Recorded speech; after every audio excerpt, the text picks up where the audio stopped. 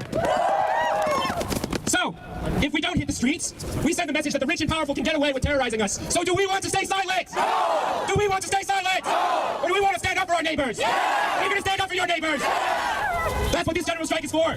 It's our turn to fight, following in the footsteps of all the workers who come before us, who have fought for a better future and won. As Doug mentioned, our city... Hey, we're caught up now. This town, this area, is ripe with Union history. This is Union country. And Donald Trump is just another boss. This town, this area, is ripe with Union history. This is Union country. And Donald Trump is just another boss.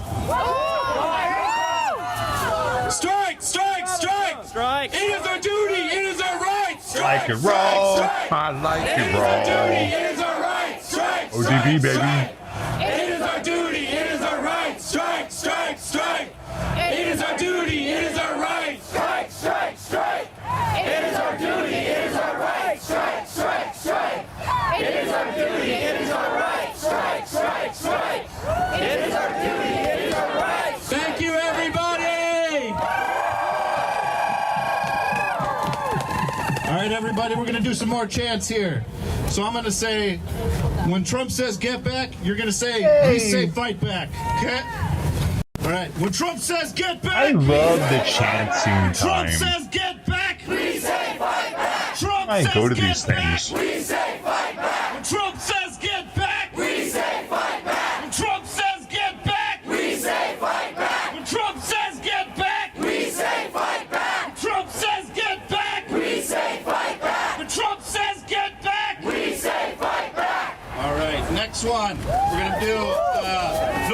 Trump, no KKK, no racist USA.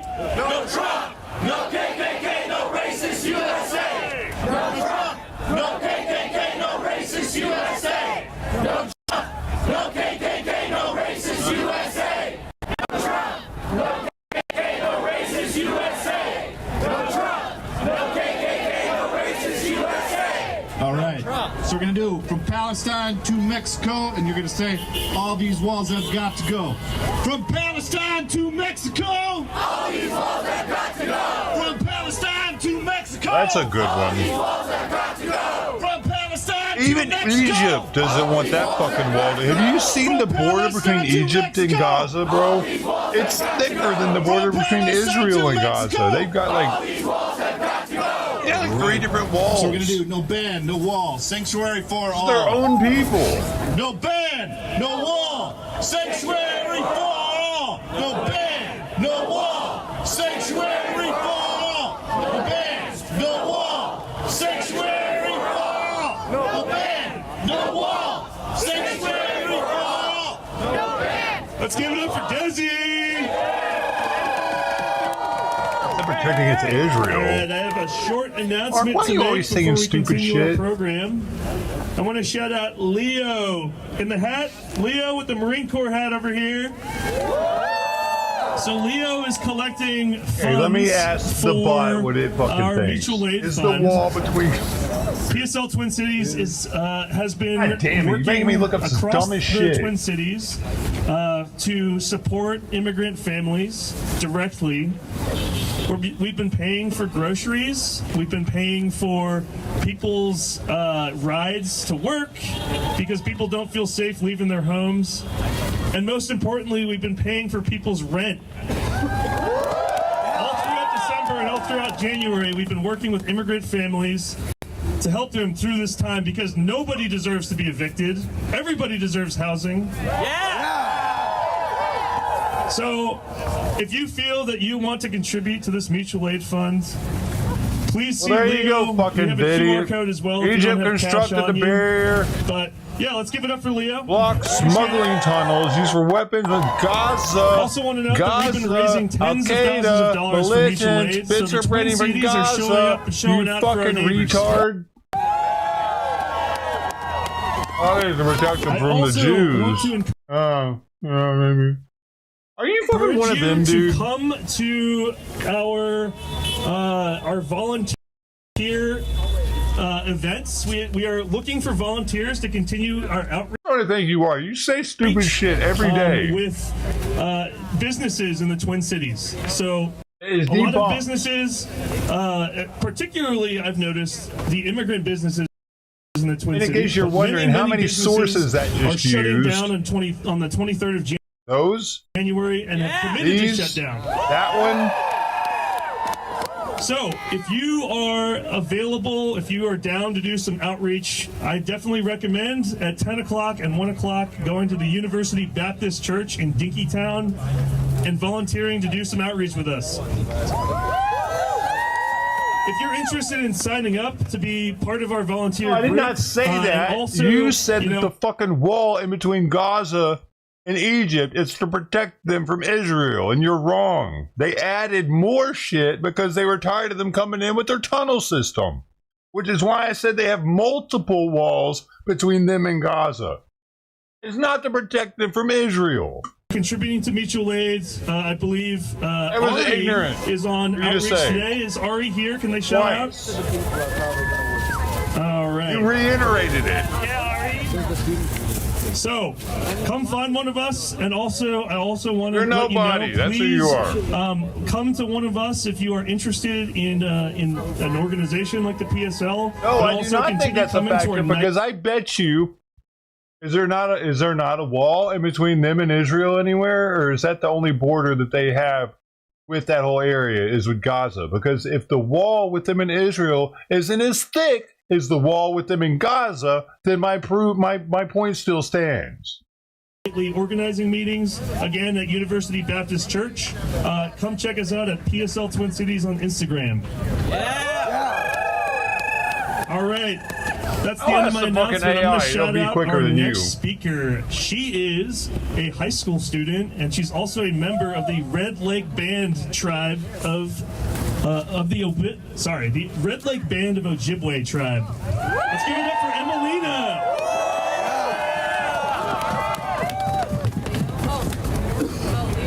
Hi, how's everyone doing tonight? Are you guys keeping warm? Us being together is gonna keep us warm. That's right. So ICE has terrorized many of my people in my community by taking them every day and putting them in facilities and unmarked vehicles every single day. Oh my God, I was right again. I was right. Can you believe how right I am all the time? There is a wall between them and Egypt, so there is border between Egypt and Israel. But guess what? It features a multi-layered steel fence with advanced surveillance, but differs in scale and intensity from the Egypt-Gaza barrier. So they ramp it up to protect from Gaza. Why the fuck would they do that if they fear Israel more? Think about that.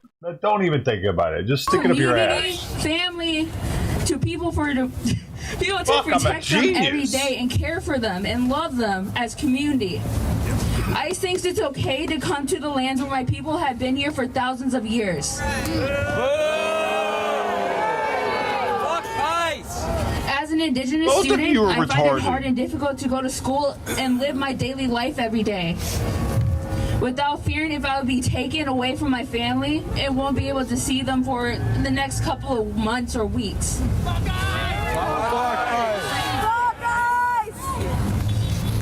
Go on, Public schools are supposed to be one of my safe places Kat. where I have community and friends and family there to protect and love me as their own.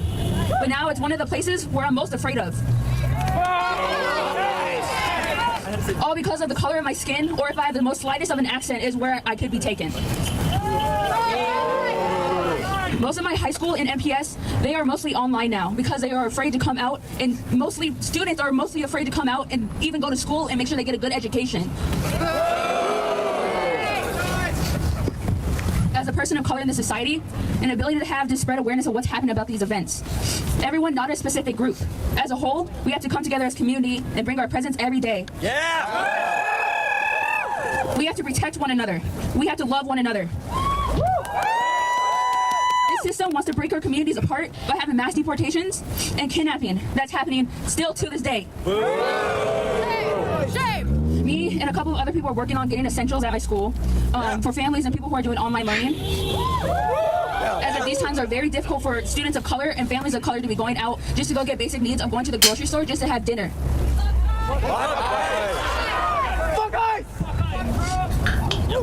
We have seen ICE come to our schools, taking our teachers and students. Thanks, we need bud. to come I'm gonna together to show celebrate that my is win. not okay. We refuse to be terrorized by our own. It's not like I we didn't refuse to be cover the terrorized by our own Gaza shit communities. for like a year and a half. Is it On January 23rd, every day workers for and like students and 12 people all over hours a Minnesota day? are going to show up full force Like and I demand saw ICE the out of our difference in the communities. border. I want to encourage Who the my fuck peers am I, to though, come to huh? January 23rd, Yeah. mass shutdown to participate in a statewide shutdown. There's no work, no school, no shopping. That's right. Thank you. Why? Because you're a fucking moron? No, I don't just ban people because they're stupid. We are going to march today, but as we get set up for the march, we're going to do some chants. I appreciate your stupidity. It makes me look smarter. No,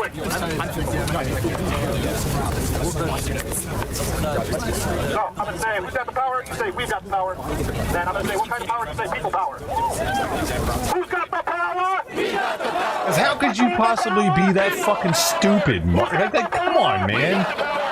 What kind of power? People power. Who's got the power? We got the power. What kind of power? People power. Who's got the power? We got the power. What kind of power? People power. So we're gonna go up with the people, down with Trump. Up with the people. Up with the people. I know why. Because you're a fucking against Jews. You're an anti-Jew person. You might actually be a Nazi. Down with Trump. Up with the people. Up with the people. Down with Trump. Down with Trump. Up with the people. Up with the people. We'll just say you're anti-Zionists, right? Fuck you. Up with liberation! Down with deportation! Down with deportation! Exactly. Called it. Up with liberation! Down with deportation! That's because you're a little retarded. Up with liberation! We need them out there, dude. Can you imagine what would happen if all of a sudden the power vacuum just and all of a sudden it's just a huge ass Middle East region? Can you fucking just fathom that happening, not having the Israeli spies that we have there, the intelligence that they're able to gather for us on a daily basis? Because not all Israelis look like Jews. Guess what? Some of them look like Middle Eastern Muslims. And they're able to infiltrate shit. Can we fucking, do you think we can do that? You think we have the dialect? You think we have the tongue for it? You fucking morons. You know what helped win World War II? British intelligence. If we wouldn't have had them there, we would have lost probably. We need the intelligence that Israel gives us. When I say sound off, you're going to say shut it down. Learn something. Sound off! Shut it down! Sound off! Shut it down! I don't know what I've been told. I don't know what I've been told. Metro Surge is getting old. Fuck, man. Metro Surge is getting old. Fucking Democrats in my chat. Sound off! Shut it down! Sound off! Shut it down! I don't know what I've been told. I don't know what I've been told. Metro Surge is getting old. Metro Surge is getting old. Sound off! Shut it down! Sound off! No, you were not just pointing out that. You were trying to make another point that they are more fearful of Israel than they are of Gaza, and that's simply not true. All of us, we're gonna move Even after being at war with them 4 times, and that's saying something. down 3rd Avenue, but let's take the street now. Thanks for helping to prove my point even further.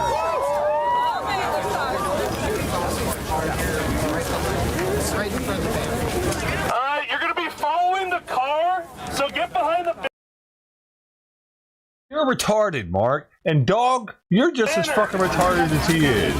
There's a big banner. It's on sticks. Get behind that, please. I don't care that not all Jewish people are Zionists. I don't fucking care. I'm a Zionist, okay? I'm all for Zionism.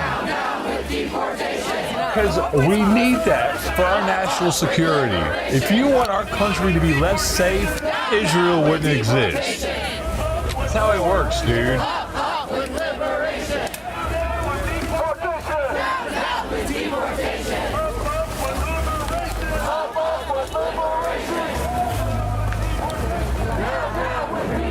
Our military intelligence is the best in the world, partially because we have Israel.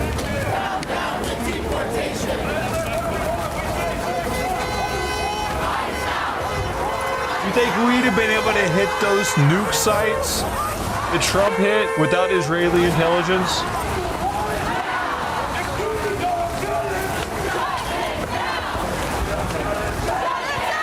Oh, I'm good, man. I'm good.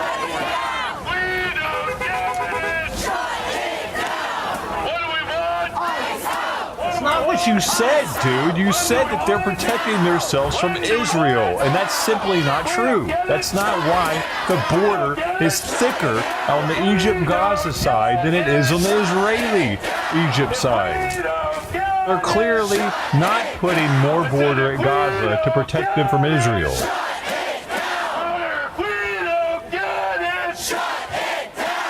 If they were, then all the border would be thicker, wouldn't it? What do we want? Ice out! When do we want it? Now! If we don't get it, shut it down! If we don't get it, shut it down! If we don't get it, shut it down! When immigrants are under attack, what do we do? Stand up, fight back! When immigrants are under attack, what do we do? Stand up, fight back! When immigrants are under attack, what do we do? Stand up, fight back! When Somalis are under attack, what do we do? Stand up, fight back! When immigrants are under attack, what do we do? I just told you why the fuck they're doing it. It's not an immigration thing. It says right here. You go back to it. Smuggling tunnels used for weapons, militants, and goods from Gaza. They fear Al-Qaeda-inspired militants infiltrating from Gaza, especially after clashes with groups like Hamas. No hate, no fear. Immigrants are welcome here. No fear.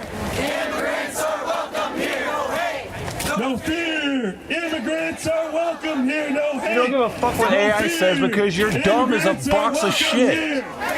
No fear. Immigrants are welcome here. No hate. They literally looked up 1, 2, 3, 4, 5, 6, 7, 8, 9, 10, 11, 12, 13, 14, 15, 16, 17, 18 different sources. You don't fucking like its answer once it compiled everything. Gotcha. Your one source is much more reliable.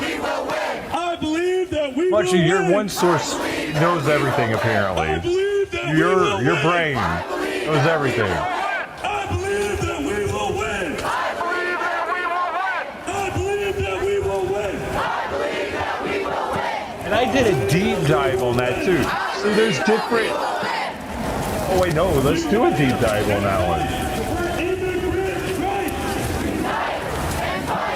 The deepest of dives. I'll do the deepest.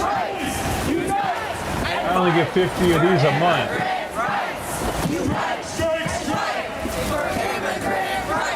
It is our duty. It is our right. Strike, strike, strike. It is our duty. It is our right. It is our duty. It is our right. Strike, Prevent weapon smuggling. Prevent people smuggling. It is our duty. It is our right. It is our duty. It is our right. Strike, strike, And protect Israeli security. It is our duty. It is our right. It is our duty. It is our right. Move, ICE, get out the way. Move, ICE, get out the way. Get out the way, ICE, get out the way. Get out the way, ICE, get out the way. Move, ICE, get out the way. Move, ICE, get out the way. Get out the way, ICE, get out the way. In short, the wall is fundamentally about control of Gaza's military supply lines through the Egypt border, not about protecting Egypt from Israel or keeping Gazans physically confined. The confinement is through broader blockade policies. If we don't get no justice, and they don't get no peace. Gay, straight, black, white. All unite for immigrant rights. Still have to protect them from Israelis, dude. Gay, straight, black, white. Gay, straight, black, white. All unite for immigrant rights. All unite for immigrant rights. Israel did not build the fucking wall. It's right here. Egypt built its own concrete wall about 6 meters high on its side of the border starting in 2009 to combat smuggling and established a 5-kilometer deep buffer zone. Up with the people. Down, down, down with Trump. So there's that. I don't know where you're getting that shit from. It's right here. Up with the people. Down, down, down with Kristi Noem. Up with the people. Down, down with J.D. Vance. Up with the people. Down, down, down with ICE. No ban, no wall, sanctuary for all. Donald Trump, let's be clear. Donald Trump, let's be clear. Immigrants are welcome here. Immigrants are welcome here. Donald Trump, let's be clear. Donald Trump, let's be clear. Immigrants are welcome here. Immigrants are welcome here. Donald Trump, let's be clear. Donald Trump, let's be clear. Immigrants are welcome here. Immigrants are welcome here.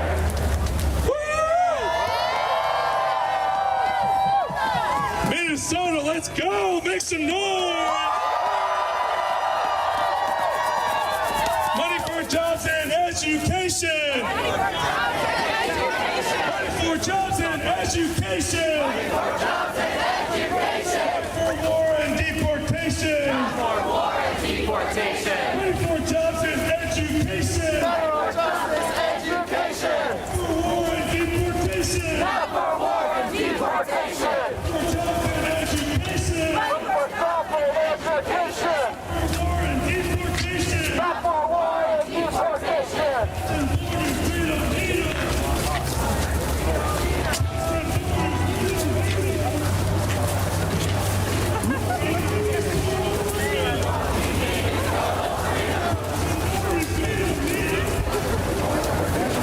asked it again, why is the wall between Gaza and Egypt bigger than the wall between Egypt and Israel? And it says, the Egypt-Gaza barrier is far more fortified than the Israeli-Egypt barrier, primarily because of three critical factors: smuggling tunnels, refugee displacement fears, because they don't want them fucking coming into Egypt, and internal security threats to Egypt, not external military threats from Israel. That's 15 different sources. That was a semi-deep dive. And actually, that was deep research, create in-depth reports with more sources, charts, and advanced reasoning. That's what I used for that one.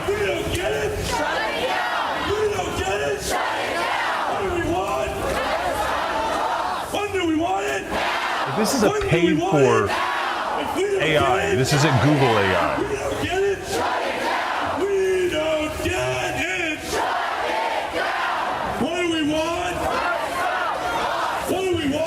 Immigration, they don't want Gazans in their country, dude. What's your point? Doesn't make any more of your point more logical.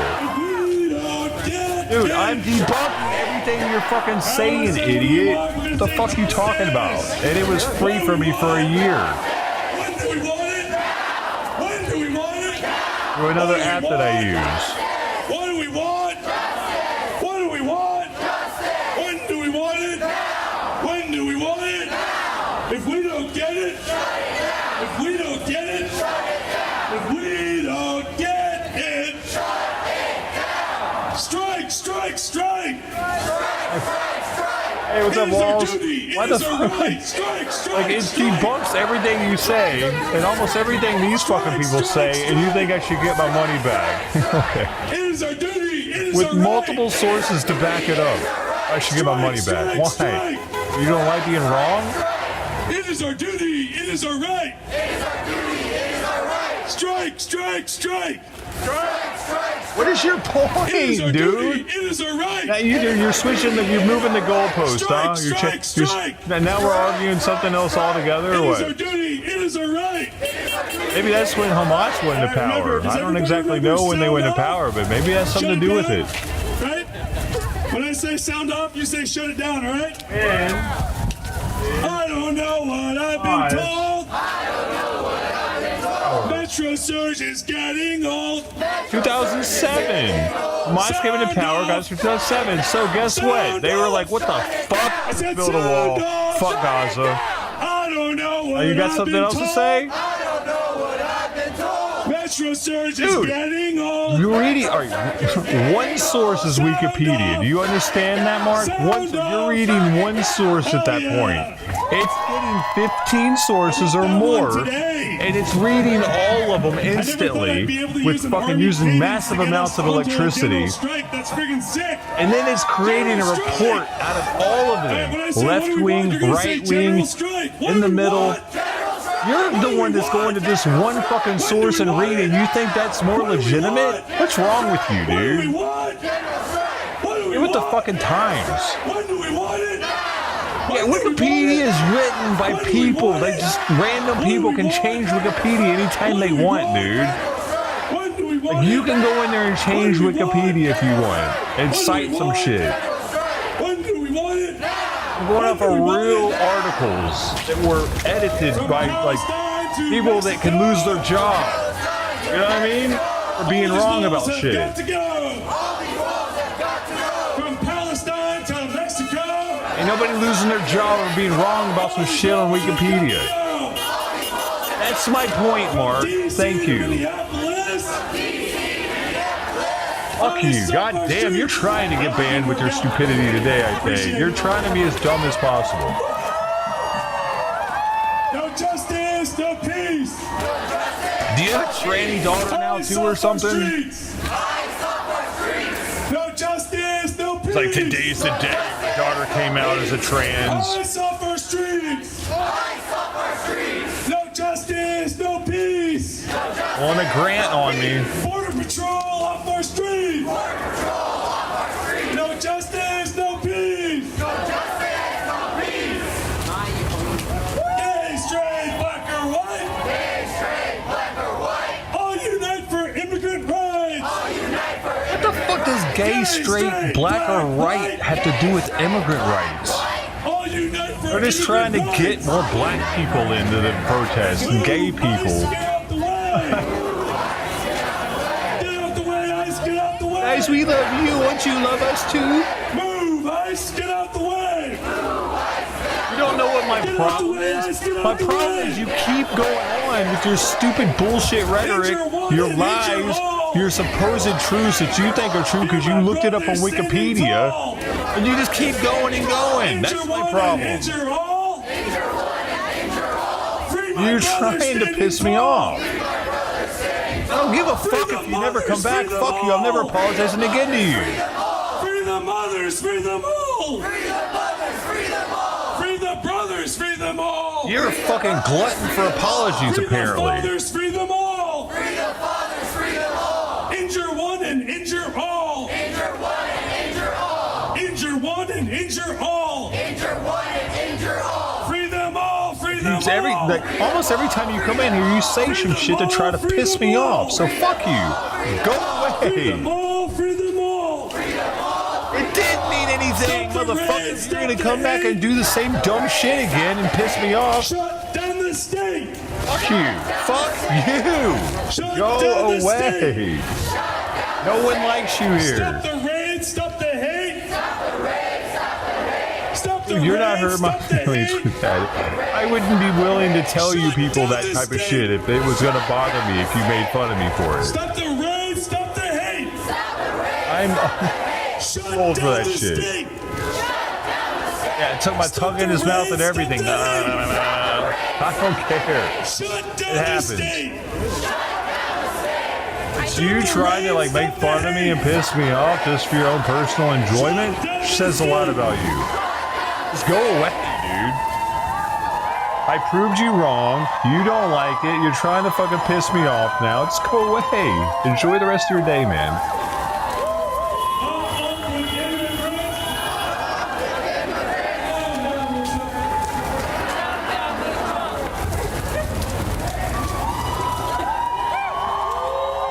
Should have known you were going to turn into this type of person, being from Washington State, close to Seattle. Yikes.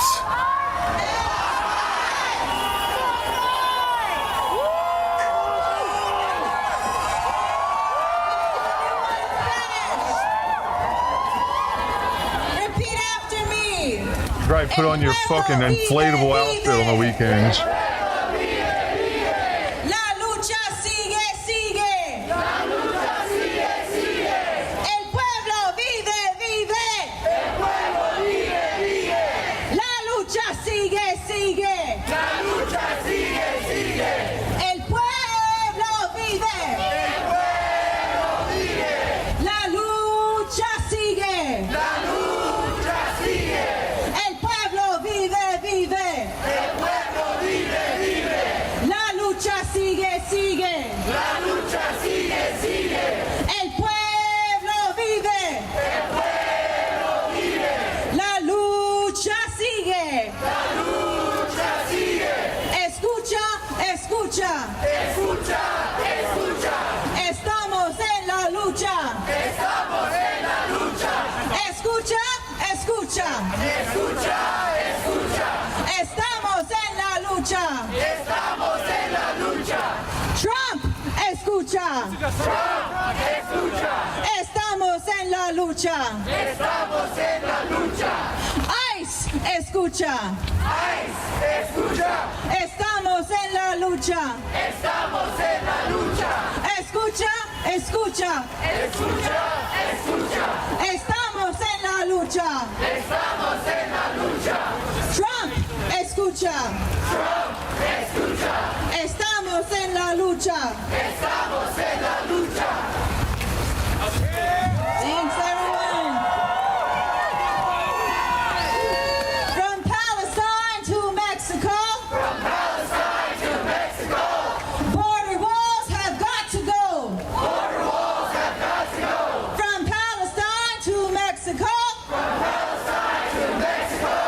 Border walls have got to go. Border walls have got to go. From Palestine to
Strike, strike, strike! Strike, strike, strike! It is our duty, it is our right! It is our duty, it is our right! When I say justice for, you're going to say Renee Good. Justice for! Renee Good! Justice for! Renee Good! Justice for! Renee Good! Justice for! Renee Good! Justice for! Renee Good! Justice for! Renee Good! Justice for! Renee Good! When I say what do we want, we say arrest Jonathan Ross. What do we want? What do we want?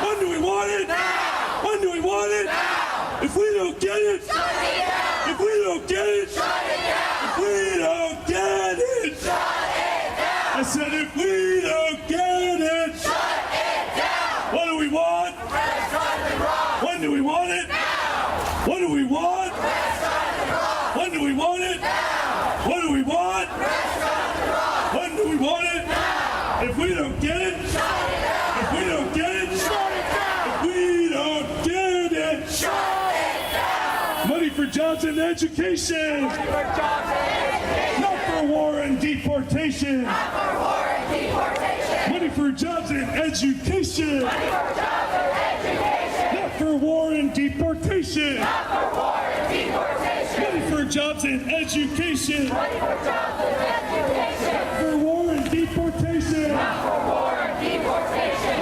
up to the people, Up the people! down, down with Trump, Down, down, down with Trump! up the people, Up the people! down, down with Trump. Down, down, down with Trump!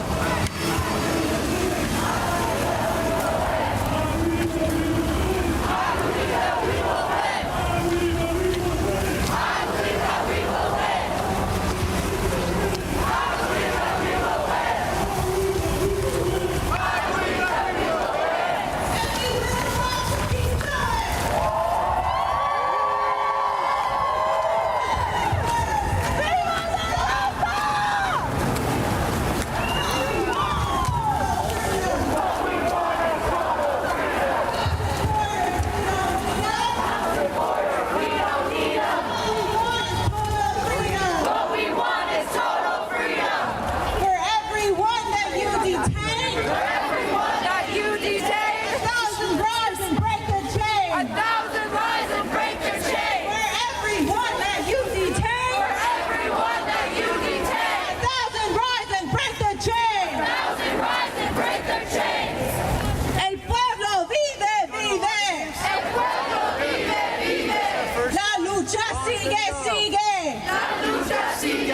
justice. No peace. No justice. There's no peace. No justice. No peace. No justice. No peace. No justice. No peace. No justice. No peace. No justice. What do we want, Isaac? No justice. No peace. No justice. No peace. No justice. No peace. No justice. No peace. No justice. No peace. What do we want? Probably tell them none of these. What do we want? Ice out.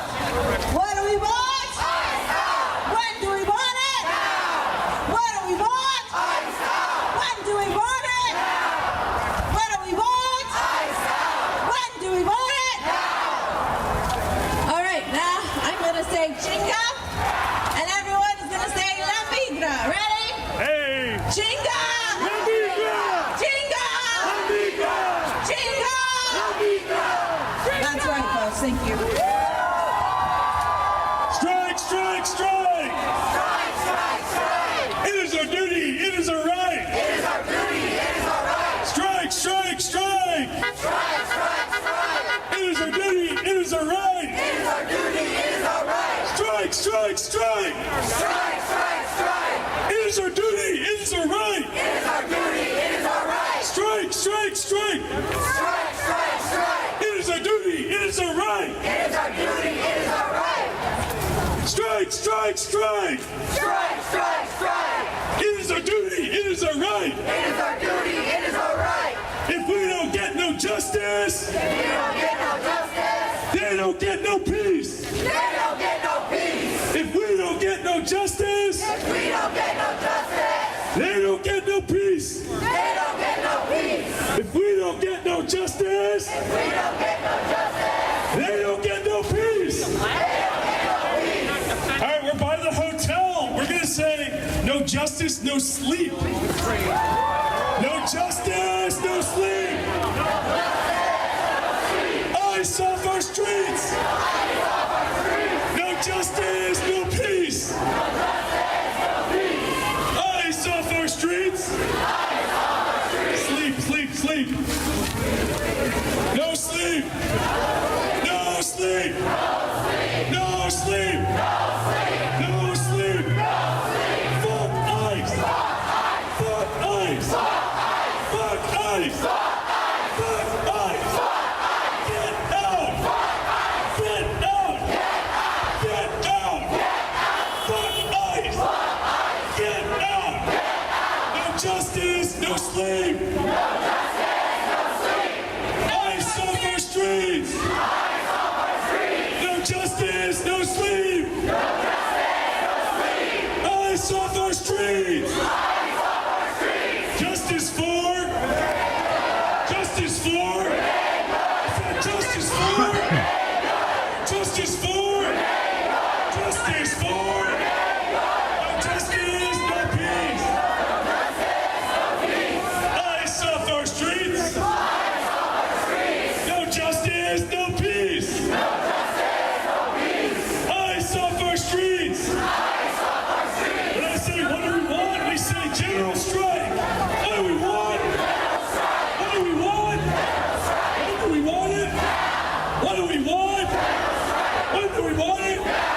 What do we want? When do we want it? When I say what do we want, we say ice out. What do we want? What do we want? When do we want it? What do we want?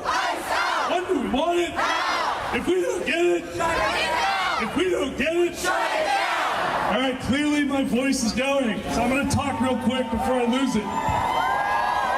Because we're out here. All right, if you're in the march, look to your left. Look at Canopy by Hilton. ICE has been here. What do we say about that? Can I get a hey ICE? Get out. Hey ICE. Get out. Hey ICE. Get out. All right, I want to call your attention to some actions that PSL Twin Cities, some other organizations like Sunrise Twin Cities, let's give a shout out for them. Twin Cities DSA. We've been working together to get ICE out of here. They've been staying in downtown Minneapolis in places like the Canopy by Hilton. Fuck Hilton! Yeah, that's right. What do we know? We don't tolerate it when you house ICE. We don't want them here. We want them to get out. Get out. Get out. That's right. No ICE in our hotels. No ICE is welcome. And it's working. It's working. Do you want proof that it's working? Because it is? All right, I'll tell you a little story. I used to work, I'll say. I currently work somewhere else, but I used to work in the Town Square building in St. Paul. The Town Square building in St. Paul has a little DoubleTree Inn right next to it. And the Mille Lacs Band of Ojibwe owns that DoubleTree Inn. Over the weekend, they got kicked out because we said no. All the ICE agents got a letter that said, you are no longer welcome here. ICE is no longer welcome in any of these hotels, and people know that. We want everybody to know you are not welcome here, ICE. Get out! Hey, ICE! Get out! Hey, ICE! Get out! Hey, ICE! Get out! Hey, ICE! Get out! All right, let's give it up for ourselves. We're going to keep marching. Be proud of yourselves, though, because we created that. DoubleTree Inn, Hilton. You need to know, ICE is not welcome. Sending that message. All right, everybody, we're going to keep marching, so stay tuned. Follow the person in front of you. We're going to stop in about a block past the Canopy Inn, okay? How's that sound?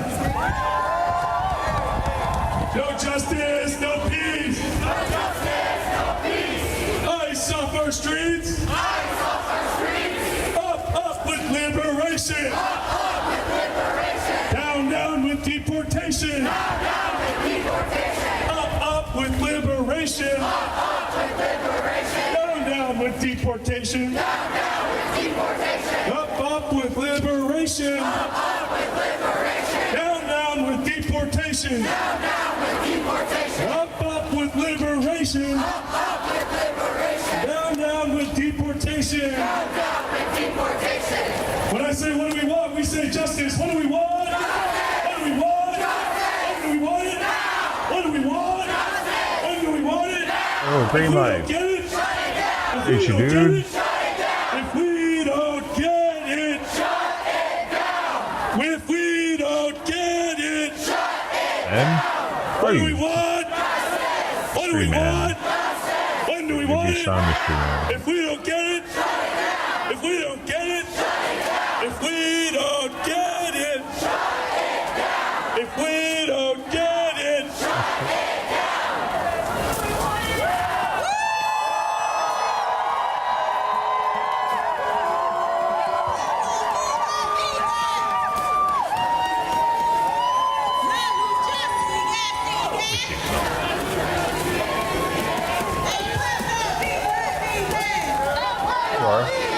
I was gonna look up, dude. I was gonna see if there was a green light anywhere in my database.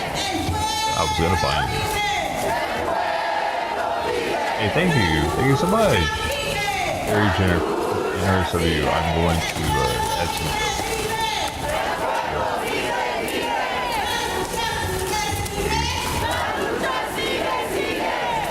Dude, I'm mildly baked right now.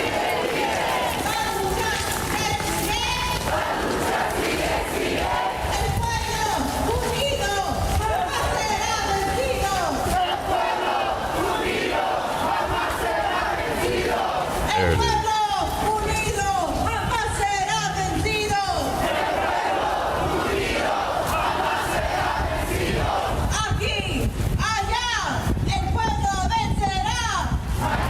Thank you so. Bro, I need to add this to it. Let me add this to the thing too. It used to be so easy. Everything would happen automatically. Dude. saying. Hold on. From Palestine to Mexico. Border walls have got to go. From Palestine to Mexico.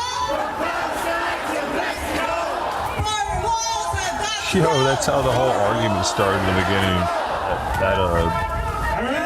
That chant.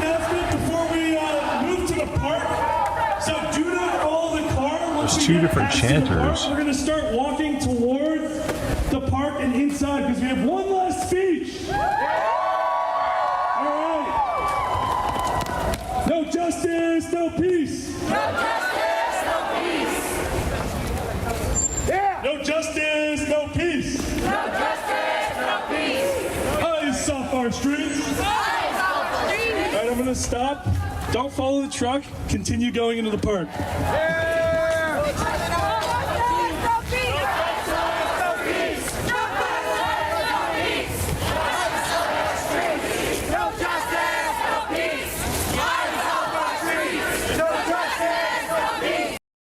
Dude, such a different vibe than the George Floyd protesting.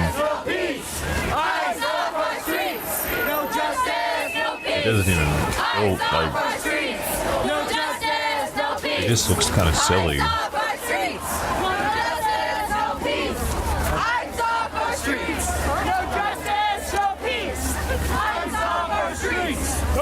There aren't like...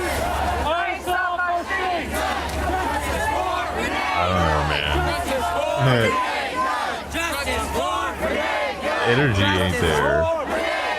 No justice! No peace! No justice! No peace! And those people felt like they had been put down by the system for decades, for hundreds of years. Hey, today was perfect day to come out. They were some shit. They were burning down the police station, dude. That's what was burning in the background that whole time on that stream.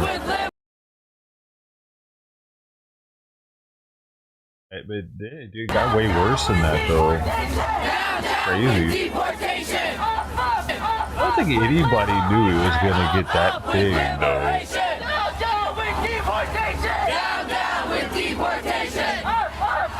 They say the AutoZone dude was a right winger. It was the first thing that they fucked with. They didn't have enough on him to actually prosecute. Oh, that's kind of weird. I don't know. How could they do that? Say that and then not prosecute? That just doesn't make any sense. I have enough information. You're so sure of it.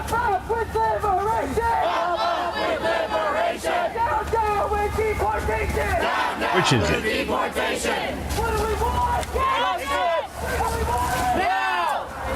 There used to be a dude that would through here. His name was like F in the chat for AutoZone or something. Press F for AutoZone. How was it? I know right now.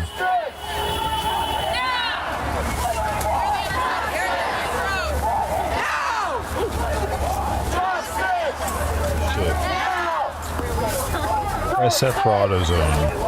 I say it right the first time. 389 hours. Of course, I'm going to remember triple OG. And he was in reference to that AutoZone. What do we want? When do we want it? What do we want? When do we want it? When do we want it? What do we want? What do we want? When do we want it? Are you still talking? Are you still... Wait a second. Oh no, you waited. You waited till you came back to fucking talk some more shit or something.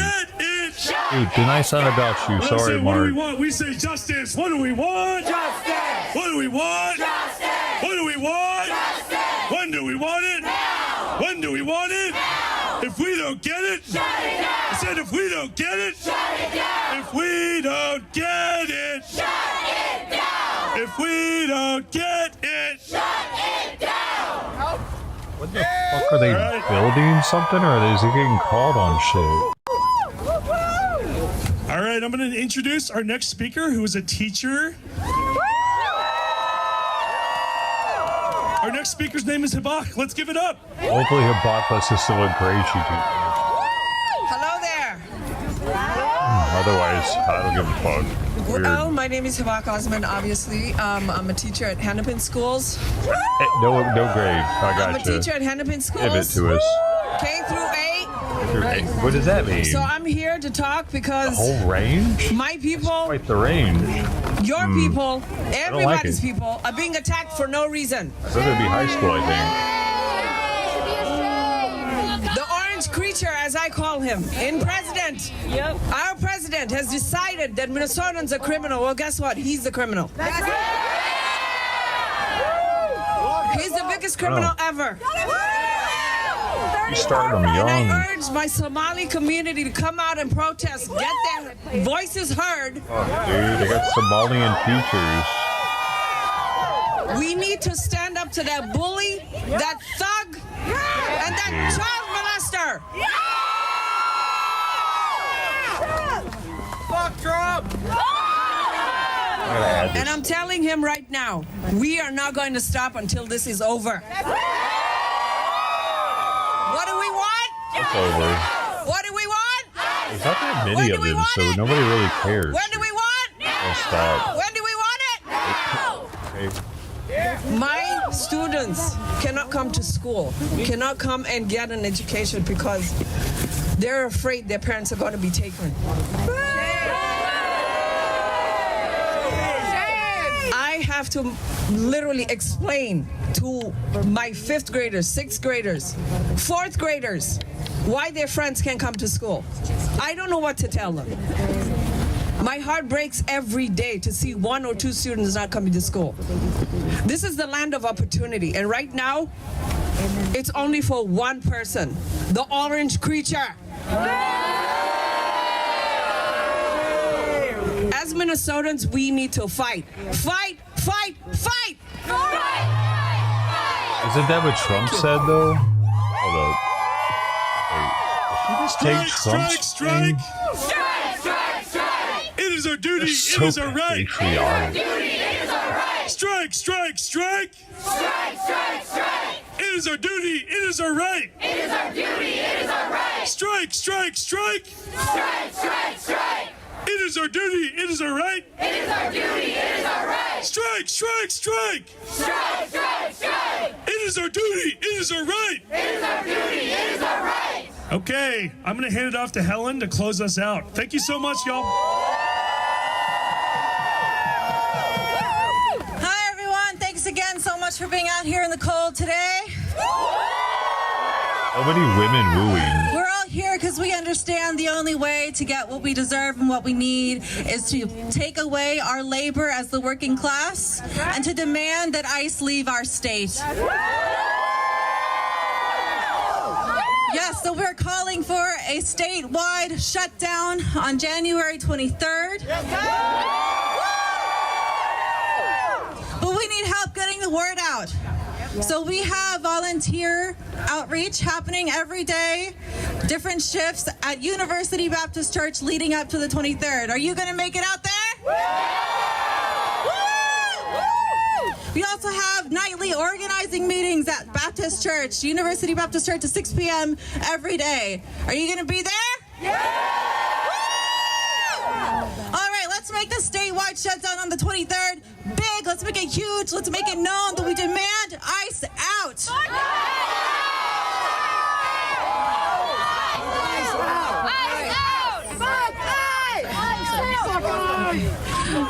This is where our march ends tonight, folks, but a big shout out to the marshals tonight for keeping us safe. What the fuck, man? I was marching my ass See you off. all on the 23rd, 2 p.m. at Commons Park. Thanks, everyone. ICE out!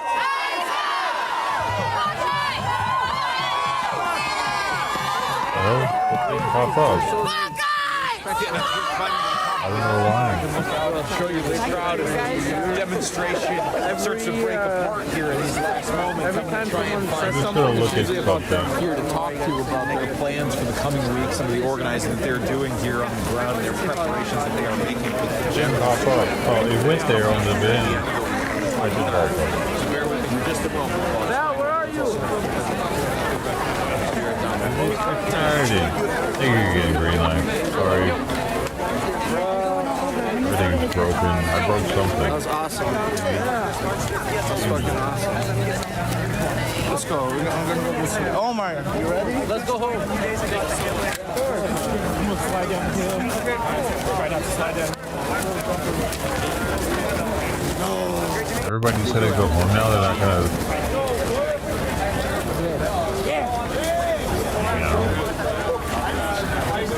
This would be different this summer, dude. People are cold as fuck, and they're just like, man, this guy, the sign guy, everybody's supposed to get warm. What's this is warm, dude? Hot even? People are fucking like, not with air conditioning. That's when you're gonna start seeing more black people. These things, rowdy ones. So it can get kind of crazy if it goes into the summer.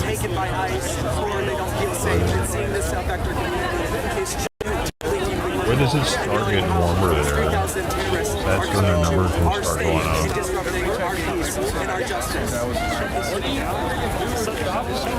No one really likes the cold. On the 23rd to shut it down. Get two laws to actually do something instead of sitting there just sending a nice Christmas card to Trump saying, you know, maybe, protest peacefully. We need to shut it down. We need to bring attention across the state to that this movement is real. We need ICE out. Fuck you. I mean, you're literally just a petty tyrant. There's nothing more than that. You know, Madero dancing and talking about that, talking about Norway even, Finland. Oh my god. A petty tyrant serving his pedophile billionaires, and that's it.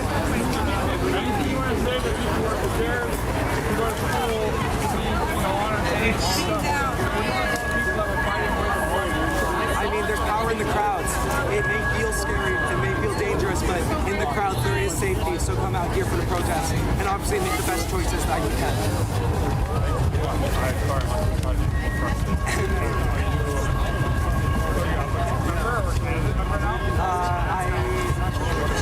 I just signed up. Oh my goodness.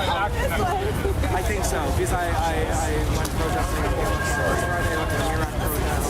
I went to I did outreach on Sunday. How was that? The outreach? Yeah. It went well. We got one or two confirmations. They put up a lot of posters to shut down on the 23rd. But overall, the reception was overall positive.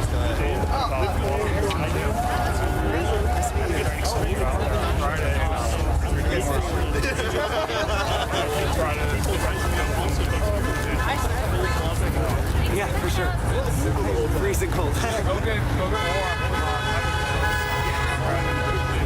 Yeah, no, the light goes right there.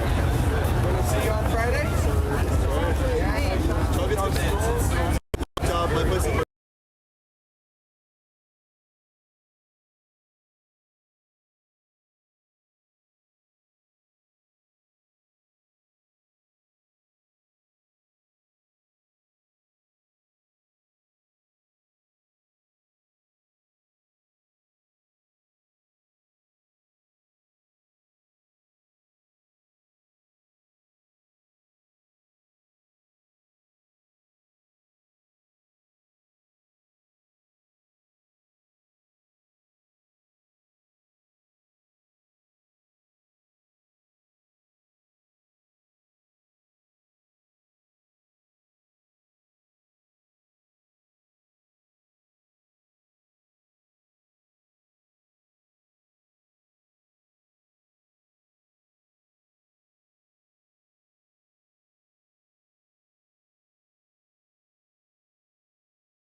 this Minnesota coverage.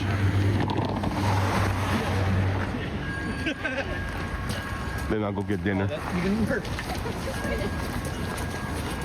Yeah. That's honestly like, I'll be little trade-off. Is he not open?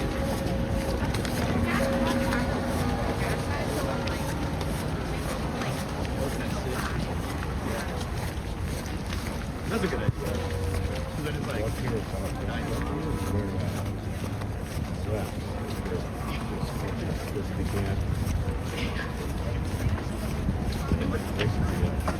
We've been live for 6 hours.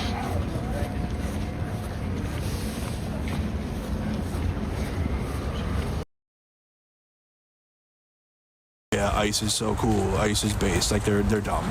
This is like watching Hassan, the ones dude. the ones that have friends here, the ones that Y'all get actually that vibe, care, kinda? which is a little more Minnesotans than not. shot caller and shit. Minnesota is not a state built to like, even though we have political differences, like we've been able to navigate that. It's been a lot harder lately because of how much world news is here in Minnesota now in the last 6 years. But I mean, in general though, like people that have different opinions here don't like.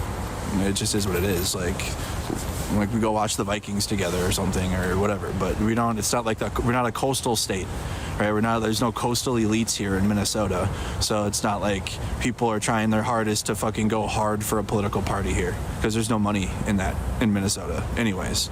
So it's not like you're having political grifters like all over the place here and like dividing everybody. It doesn't happen.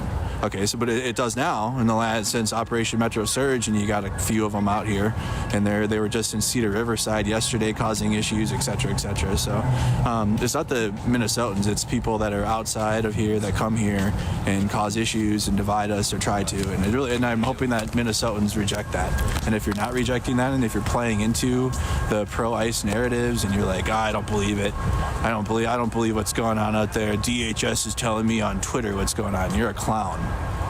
Actual clown, okay? And you should tune in to Status Coup. You could tune into me. You could tune into. You could watch the influencers that are out here. You got Jolly Good Ginger. You got Option Wagons out here. You got a bunch of independent. All the media. Every media is out here. If you think of one, they're here, freezing with us. So you can see what's happening, right? If you live here, if you live in Minnesota, you can see what's happening, and it's whether or not you want to be ignorant or not because it's comfortable. Like, the ICE raids are happening. They're not bothering me. They're not bothering me. So I don't give a shit.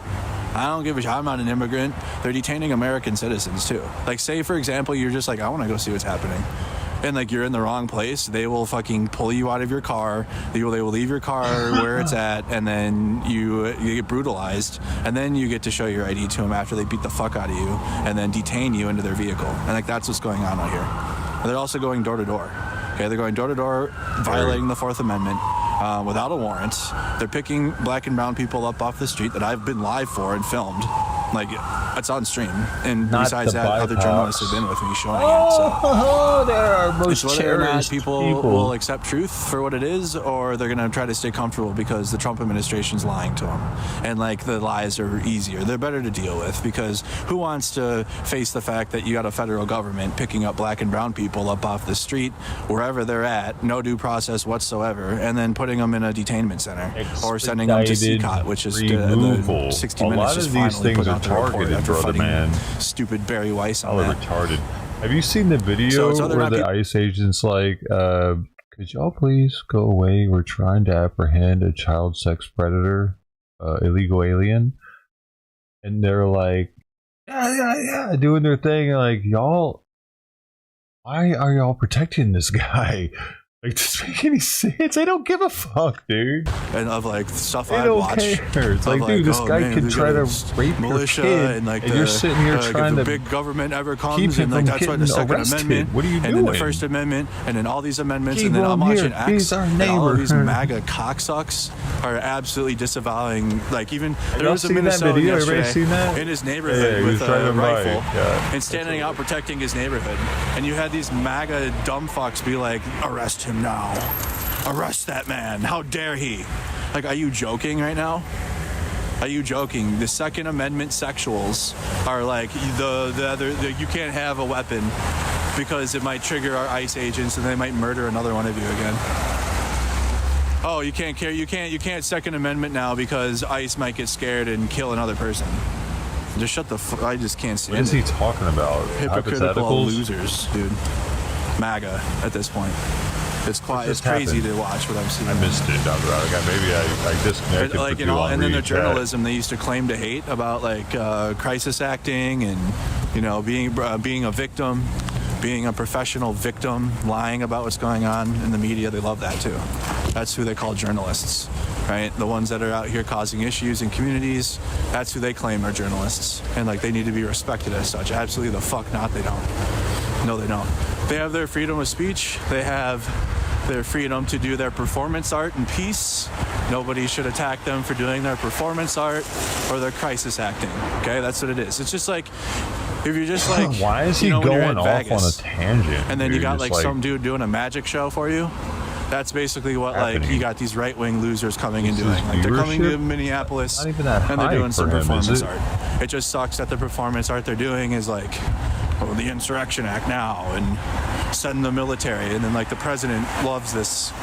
He watches this performance art and then makes decisions on it. So that sucks. But that's another thing that MAGA claim to hate.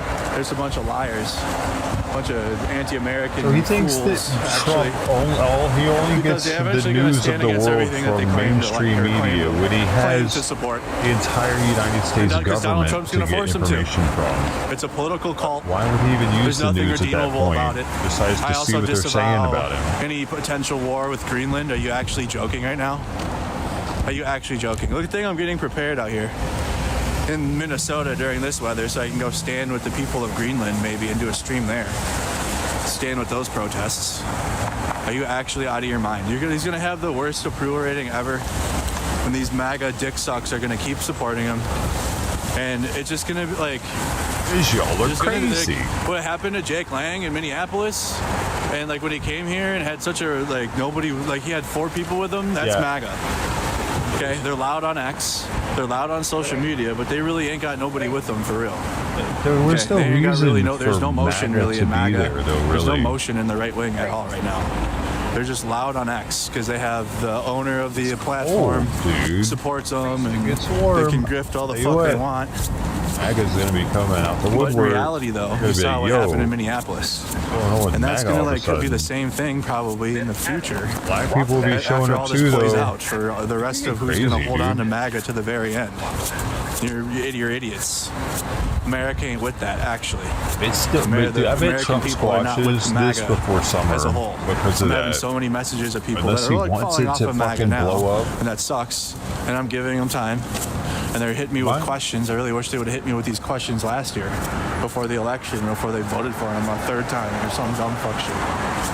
But if you like voted for him a 7 third months time, to know if it's going to get crazy need as to fuck. you need to not speak for like a long time, and then you have a lot of research to do, and you got a lot of catching up to do because if you voted for Trump last year, there's so many things that you need to like undo about your thinking, about your belief system, your media literacy, what you watch for media, who you watch for political analysis. You need to change everything. And if you're not willing to do that, you're going to like end up supporting some dumb fuck again like Trump. And you're just going to keep getting dicked around by these charlatans like Trump.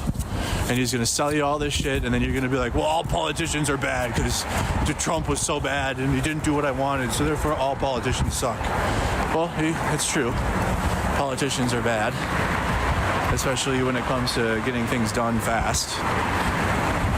But like, you need to politics. Like, I don't know. It was written on the wall. Our government's like slow Donald as Trump, fuck. the Republican Party had the right wing so cooked to where they could like just deny facts, and like that's how it works now. It's like something can be factual, and then because like everyone calls it out and it's like, yo, that's a thing, MAGA just has to go, no it's not, and then the rest of MAGA will go, oh true, yeah, that's fake, oh yeah, that shit's fake.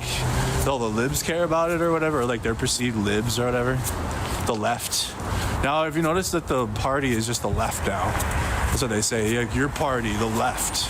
What the fuck is that even mean? But it's gonna keep. They're gonna continue. Dummy. Like, there was such a time. A bunch of libtard Democrats. To open your brain to what's going on, and that time is now kind of past. Like, I mean, it's gonna suck. I'm not gonna lie. This is the beginning. This is still the start of what's coming with this administration. Boy, wait till I'm telling you, it's like they're already kind of overlapping with detaining American citizens, and you're seeing it. But it's going to happen in mass eventually.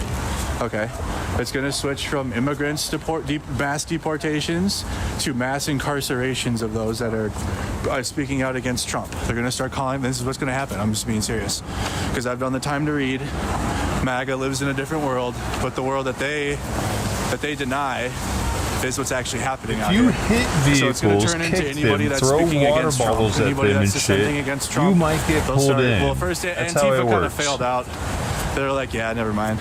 They're probably going to switch just to calling everybody a communist if you speak against Trump. Oh, and then you already have calls from. Did you hear earlier? So it was a who was that lady? She was in government. It was something, and she was like we only have fireworks and rocks and ice, and I'm just like thinking like, dude, a rock can do some serious damage if you get hit in the side of the head with it. And like her reasoning was like they coming out here with guns. But the thing is, they're not shooting people randomly. The people are actually throwing rocks randomly, though. And one of them hit him in the side of the head, a fucking ice ball. He's still all for it. Top MAGA influencers about bringing McCarthyism back. He used to be such an idiot, had a bill dude. enter the Congress that Actually, incentivizes he wasn't a leftist before. telling on each other. If like beginning of all this shit, beginning of 2020, you have communist beliefs, or basically we're reliving McCarthyism and the Red Scare again. That's going to happen, and they're going to be out just like. And they already did a test run. They already did a test run on this with Charlie Kirk. When people were making Charlie Kirk memes, they already established the network and the ability to get people fired for their memes and what they thought about Charlie Kirk. What do you think is going to happen when they're just going to take that and be like, okay, you're speaking against Trump? No. You're speaking against. What are you talking about, dude? Is he talking? Because those are private companies that were firing their employees. They're allowed to fire their employees for shit that they don't like that their employee says or does in their personal time, or anything that they want to, if it's not race, religion related or some shit like that. But you got to prove it was one of those things. They're allowed to fire you for that, though. So, Trump might have fired some people in the government, and he's allowed to do that too, isn't he? Like, if they don't like what you stand for anymore, you're allowed to get fired for that shit. Your job isn't some sort of guaranteed thing in the Constitution or something, bro. What's going on? Are you an anti-American? What kind of American are you? Are you a communist because you don't like Trump? Trump is America. And that's where MAGA and the Republican Party are going. Or that's where they're at, actually. Crazy, dude. So, I'm not trying to doom you guys. Because there's still, you got the midterms and maybe... They're mostly crazy people. They got, the midterms and stuff. With low IQs. But we are in the find out period.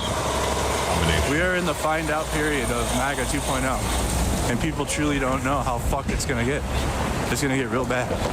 Real bad. This is nothing. He wants it to get bad. This is truly nothing compared to what's coming with this administration. Give him more views. And yeah, they're likely going to invade Greenland. And then there's going to be a lot of condemnations and all this shit. But I don't really want to hear it, though. Because, man, I still remember, trying to speak about MAGA to all my people that were when I was covering geopolitics, and they didn't want to hear it. A lot of Europeans didn't want to hear about MAGA. They were like, if you speak the truth about MAGA, you're just going to turn MAGA away from supporting Ukraine. The 5 people that were. You can't speak the truth about MAGA, and you got to be both sides. You got to be unbiased. Reagan-era Republicans care about geopolitics, so don't hurt their feelings. You can't hurt their feelings, cucks. So, and I'm like, fuck it then, dude. You got Europe wants to play games too when it comes to American politics. You didn't want to call it for what it was, and now you're about to have America invade Greenland, and you're gonna deal with the repercussions of it too. I don't give a fuck. Like I told you, I'm gonna keep saying it. I did not care who they put up as president in 2024. It was such a detrimental election, and people truly are like, you didn't. People thought it was a game. People thought January 6th was a game. You thought the insurrection was a game. People thought that the election was a game. No, the first time it was a meme for a lot of people, I bet. But I don't think it was so much a meme for the second time. Blah, blah, blah, blah, blah, blah, blah. You're going to find out, all of you, about how bad this is. And a lot of you guys are aware of it, and I appreciate that. A lot of you guys are aware of how bad it is going to get you. But, yeah, I mean, I expect to be in probably a gulag someday. Because I'm not just because of my free speech. They already called for my arrest for filming. No, that was for releasing. They're just going to keep emboldening. That was for releasing all that information that I ended up restreaming and getting my fucking stream taken down for, asshole. Fuck you for that one. And like that power is just going to continue. They're going to keep double downing on it. So I think he took that stream down, edited it, and re-uploaded it, so he didn't even get in trouble for that shit, dude. I didn't think about it because I'm like, I didn't do it, and they came after me for it. Cyberbullying is what I got for it. They're just sharing of personal information. They're trying to get Don Lemon arrested for being at the church the other day. So, and that's obviously we're media people, so we'll go first. Like, we'll be one of the first ones, especially all the other smart people like teachers and shit. But then they'll come for you. No, they won't. After we go. After all your favorite media sources are arrested or incarcerated because you've spoken against Trump, it will be you, right? And your freedom of speech, okay? So, I don't know. Do the best you can. Keep showing up to if you want to protest or however you practice your freedom of speech, however that goes for you. But I use my media platform. I try to attend protests, but at this point, there's not much. We'll see how the midterms go. We'll see how showing up for the midterms goes, but it's too late. It's truly too late. Like, we're in year 2, right? Year 2 started of the administration, and where we're going now. And today's the day, huh? I wish I could say it's going to get better. It's not. Okay? And I'm just being honest with you guys. It doesn't mean like we won't. We're in this together. Fuzzy was a fuzzy bear. I got lots of other content to chill out. You're going to be needing breaks. I take rest breaks when I can. But I really wish I could tell you guys like everything's going to be okay, because I don't know. Number one, it could be. Who knows? Maybe it could be. It could all work out. Maybe higher power will kick in. I don't know. Doesn't seem so. But it's just I'm just being realistic. Like these federal raids are like, this is the biggest operation in the history of the United States. He's threatening. He's about to send 2 active duty units here, while also getting ready to invade a European ally. And he wanted to do all this too when he was running. And we had, oh my God, I don't even want to get back into it again. Just the amount of people. Like, that's why I'm like kind of done with politics, to be honest. Like, I don't think I'm going to influence politics anymore. I'll tell you guys how I think, but 2 people are fucking stupid, and I can't deal with them. Especially political people. Is and he people on that follow something? geopolitics. He hasn't I can't deal fucking with them breathed. because they're going to force me to both sides Has shit he? and be like, you can't say that because it's going to make the people Holy upset. motherfucking shit. Okay, bro. I'll tell you how it is. I'll tell you how it is, and that might lose me subscribers at some pretty point. sure he's on because if I'm speed. covering something, it's going to hurt people's feelings because they don't want to hear the truth. At this point. But it is what it is. It is. It is what it is. And I've been growing significantly Something. with you guys now for the past week or so. But when it comes down to Makes you being talk honest about what's happening on the nonstop. ground, I'm going to tell you guys, and it's not good. But going into this, like everything that's happened, I want to be so clear. Everything that this administration has done so far was pre-told. They said in 2024 they were going to do all of this. All they had to do was like, oh, CNN would pick it up or something like, hey, I heard you guys are going to be doing this. And then Trump would go, nope, fake news. Actually, I don't know anything about that. No. And then MAGA would go, yeah, see, he doesn't know anything about that. Every single thing that's happened between gutting the NGOs, between the federal workforce terminations everywhere, the DEI nonsense, and now these federal raids, and then also the invasion of Greenland, and all that's all they said they were going to do all this. They said they were going to. He campaigned on it. He campaigned. So if you're like a Trump supporter too, especially, and you're like, I didn't know he was going to do all this, you're lying. You're a liar. Or you are just that you literally like took your brain and threw it out and we're like, nope, don't need this. I'm gonna go vote for Trump. I don't want to hear it. I don't want to think. I don't want to hear. But everything that we are experiencing from this administration at a federal level has been pre-told, and they ran on all. He's got a weird mass beard deportations shape. was something they ran on. So if you're surprised, you're an idiot. And then you need to go do push-ups or something. Go outside and fix yourself. Ugly. But all right, guys. Well, I don't want to end on a downer note, but it is what it is. Like I mean, missing we a got chunk protests. over That's here. good. People are still out standing in solidarity with Renee Good and her family here in Doesn't look Minneapolis, right and the about ongoing protests here against ICE are still continuing. trying We to still got trim that. it? We got the freedoms that we have for now. Until Trump takes them away, which he's going to. So, but we got them for now. We got freedom of speech, right to assembly, freedom of the press. So that all still exists. Dude, just stay the fuck And we out of gotta the way use of it while we ICE got and it. you'll have all your rights. Okay, we got to The use fuck it while up, we can, crybaby. and then it'll be a battle around the midterms for sure, in the midterm elections, because you already have Trump already joking, which he doesn't joke. Like he tells you think he tells jokes, and then he doesn't, and he actually does what he says he's going to do.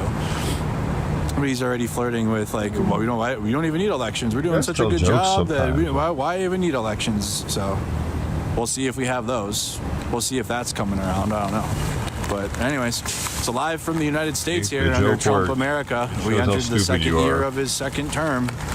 We'll see where we're at in like 3 months from now, because it's already we're already at federal raids and an upcoming invasion of a European ally. Where do we go from here? Is it going to get better? Is it going to get worse? Find out next time. I don't know. I'll be live in a couple days, guys. I got my 100K surgery. subs is So went to again, his I'll be head, gone for dude. that tomorrow morning and tomorrow afternoon. But then Plus, I think he's high I'll on check in when I something. can. But we'll see how I feel. Okay, I'm not excited about it. He's having surgery for something. Is All right, he in live from pain for that Minneapolis, something guys. he's having Hit the surgery like for? button, subscribe, follow, join the I Discord shit on server, all bikes. that good stuff.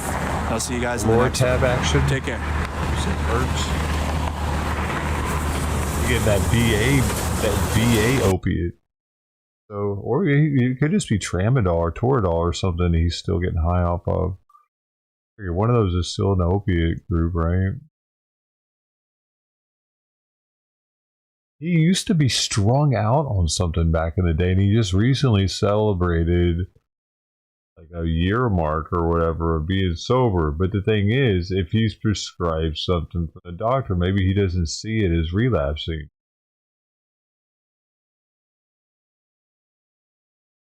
You seem a little warm, and it would make your pupils constrict rather than opposite. It would dilate. So, and they did seem kind of small. They did seem tiny, but they definitely weren't dilated like meth would do. Right? Because a relaxed iris constricts because that means it's not using any energy. When you're strung out on meth or coke or something, you should be like, because all the energy is like wide open.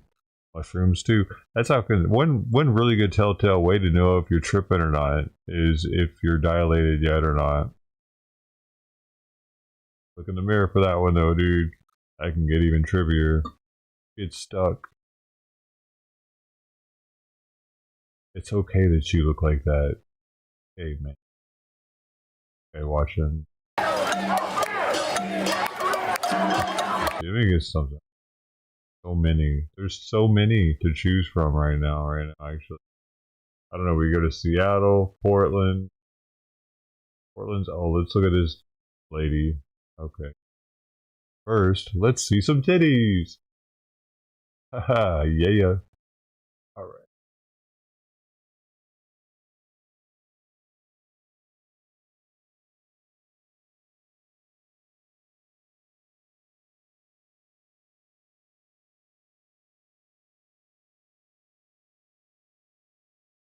Sorry guys, I had to press the button. Oh, you didn't see the titties. Oh, you missed out. Planet who is not guilty of judging They were another Asian group of that time. people for something that there is no substantial evidence to back it up. And we need to be real with ourselves. We need to be truthful. And we need to fucking admit that it has to change and do the hard work ourselves. And I'm saying that as every single human being. We cannot separate ourselves any longer because we've been conditioned to stay separate.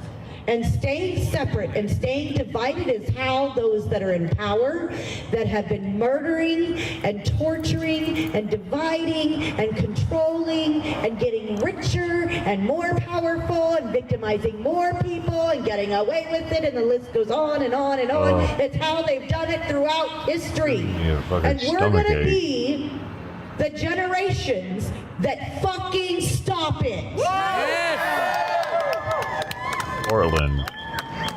I have done not nearly enough in my almost 45 years. But the one thing I can say that I am proud is that I am raising my children to do what I did not. And I am standing with them and doing what I can today. And I'm not going to stop. And I don't want anybody else here to stop. We will not stop. When I say that, and when we said it at the park, and we're all here, and everybody's pointing out that this is just the entry point, that is true. Get out there. Standing with the sign is great. Chanting is great. Walking is great. But it is not rescuing a damn person that's being taken. How do you do that? It's not stopping another person from being beat down by somebody in a badge. It's not stopping someone from being shot. It's not stopping a child from being raped. It's not stopping a rich person from taking from a poor person because he wants another goddamn yacht. We are the people that are going to change humanity, and it takes every single one of us. I don't care if you're late for work. If you see something, pull over and do something. There are no more excuses. If you see something, take your phone out and record it, but don't just stop at that. Do something. The recording is just part of it, so it's documented. But if all you're doing is holding your damn phone up, you're still not doing anything. Stand for your fellow human beings. Learn from those before us that didn't do enough, and learn from those before us who did do enough. How can we learn from the people that died for this country? Moments in history we can learn some behind the movements that have been made, that have made progress. But you know, for all the work that it has taken history to make the changes and progress that we've made, it's taken a snippet of a moment in time to erase it. And the more we sit here on our ass and don't want to do the uncomfortable things or take risks to our own bodies and take a risk that, yeah, you might end up in jail. But those risks are the only thing that's going to stop them from erasing everything and everyone that they're aiming to erase. We have to stand up. This is the time that you need to understand. If you have true love in your heart for your fellow man, it's time to get dirty. How many fucking people are honking that are driving by, dude? It's alarming. Hi, it's me again.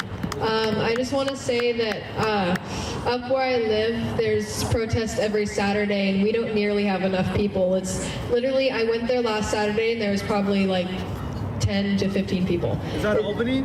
It's on Skyline. Oh, Skyline. It's right next to a Starbucks and a pod pantry. Not a lot of people know where it is, but I just want to spread the awareness. Every single Saturday, nonstop, I always hear honking. It's from 1 to 2:30 p.m. There's always a protest there on Saturdays. If you have nothing to do, if you want to voice your concern for your community, please show up. We need the people. It's just a bunch of little old ladies and old men. And I'm actually the youngest person ever there. better, so we really need more people. Skyline. But it's not to be Right like, next to hey, Starbucks in the the pod crime pantry. is increasing around Go see here, signs. guys. What's going on? Thank you. It's more like, have you seen ice? I saw ice the other day walking around. Speakers. Let me thank you guys for being. This is a speech I give out there, the somebody What the speech. fuck? That we all wait for somebody to do something. Is the Chris when he says, Farley of somebody Portland? should do something.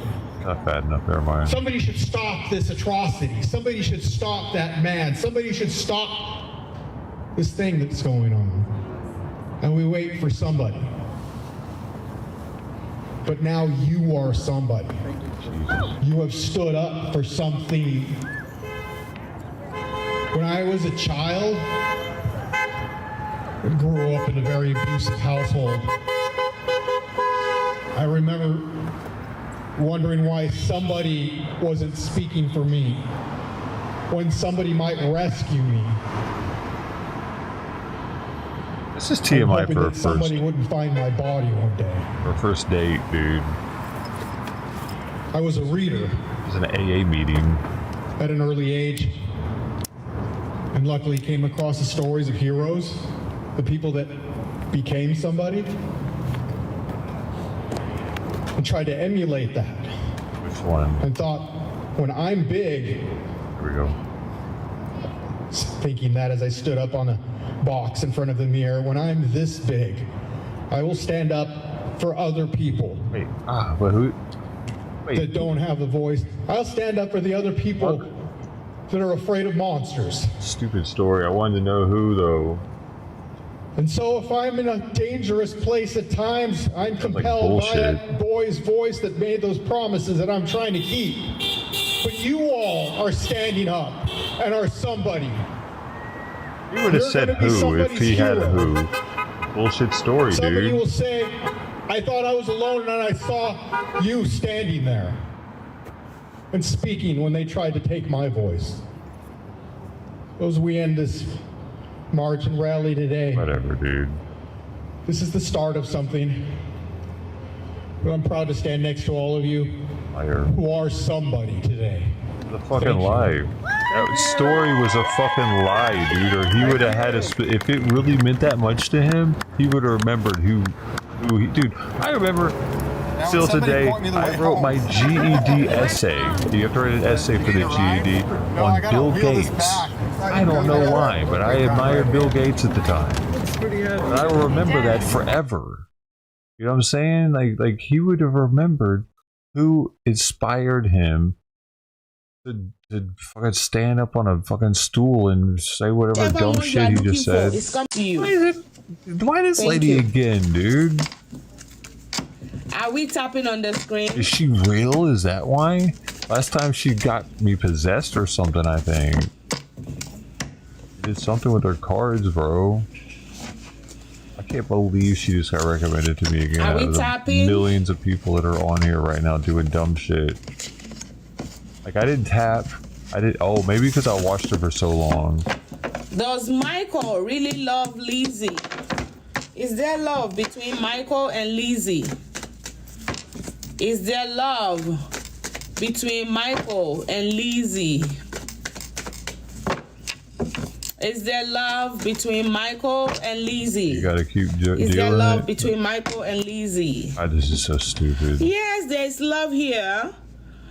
There is love here, but I see that you guys, I you can't do have believe too much people misunderstanding. buy into this shit. Maybe you guys just had issue. Okay, you just resolve whatever issue. You need to take people out of your relationship. You guys should stop Oh, it's only the first one that's reporting titties. each other to an outsider. I never get whatever happens. double You guys titties. should settle it between your guys. Because I don't search for it telling or other people anything. It's outside not of your in my relationship. algorithm. It keeps trying to make it my algorithm somehow. Stop, involving people outside. I'll just show you right now. You what- don't involve people from outside into your. I'll give a fresh one. I'll give a fresh TikTok, and it's definitely gonna have titties on it. Every fucking time. Oh, now it's really gonna get me because I turned the volume on probably. Fuck, I didn't mean to. But if I do it again. Oh wait, it gave me titties twice in a row that time. Let's see if I do it again. Well, I guess this is the same as me opening up a new TikTok tab. So if I do this one over and over, it will give me titties every time. But if I scan down, oh, are the titties or no titties? Like, what's going on with this shit? Okay, yeah, that's definitely sexual. So, but if I scale down, it won't be titties. Wait, oh, that time it is titties. Oh no, I looked at too many titties in a row. Now it's all titties, dude. What have you done? Oh my god.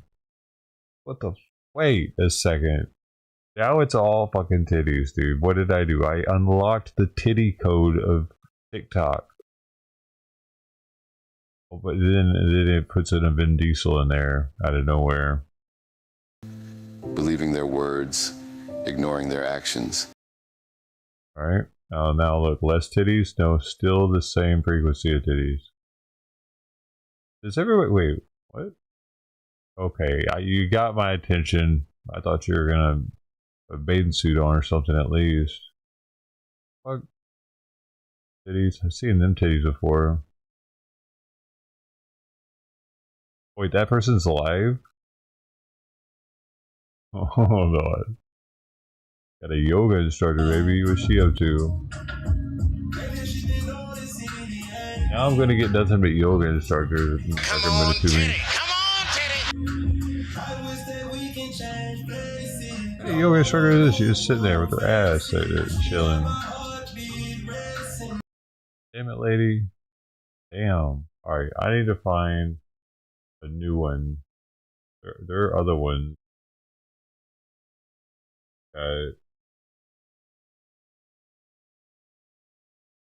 There's some people in LA.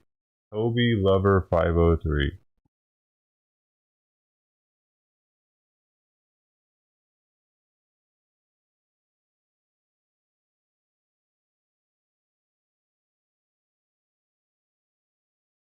Edificio que sería la otra calle, creo que It's la a Los Mexican Ángeles. American. La calle de Los Ángeles estaba tapada de tráfico.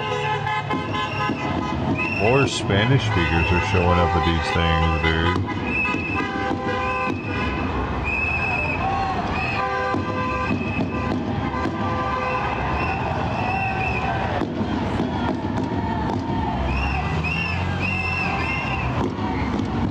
Need some water, JP. I gotta get up.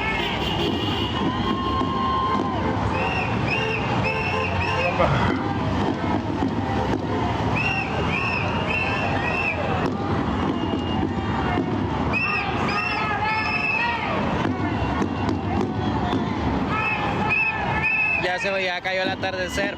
Ya cayó. Ahí va el monkey, dice.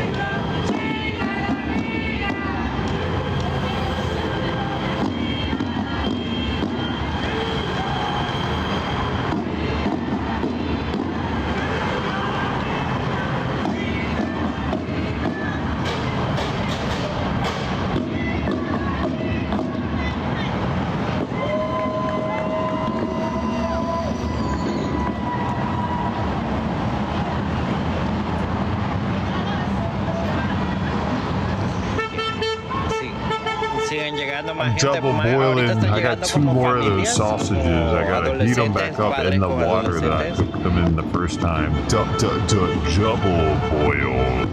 That extra flavor in there, you know. Or does it take it out? Oh my god. I think it's better than microwaving them though. Something about that water. It's all the juices in.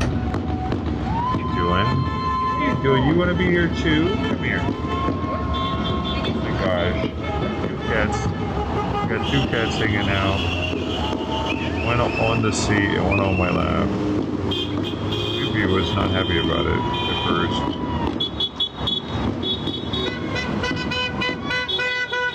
He's actually growling.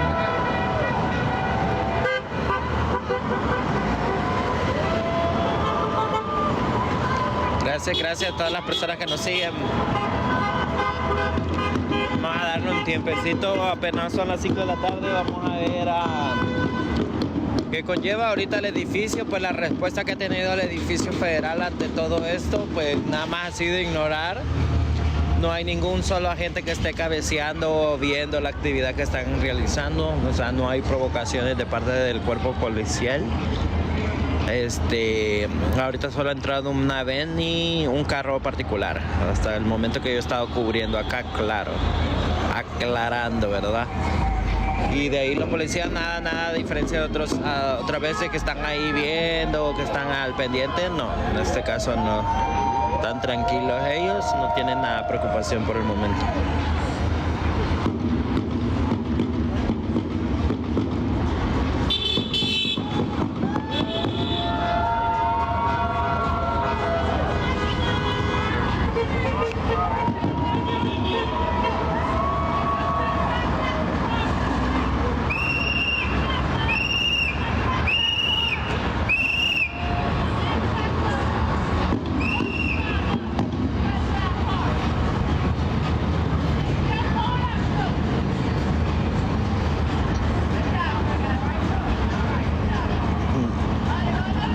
Está enseñando la foto.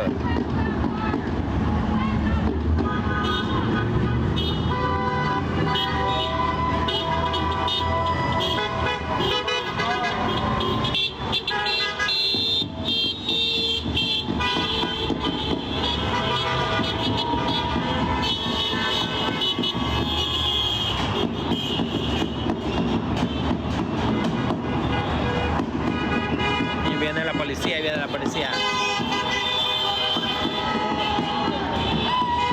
Highway Patrol. Alright, let's see what Seattle's up to.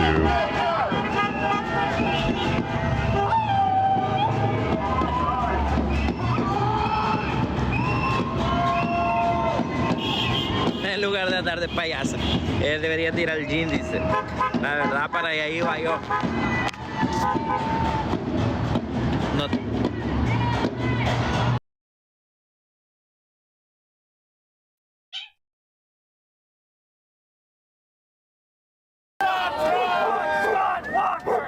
And what Scott Walker did is he came in and single-handedly sabotaged our union and specifically damaged the education union, making our kids worse off for the future. And that is why Wisconsin is not acting. And Wisconsin has very much stepped away from wrestling, but it is also on the brink of fascism, as well as in Minnesota. Because where I am from, the fascists don't play nice.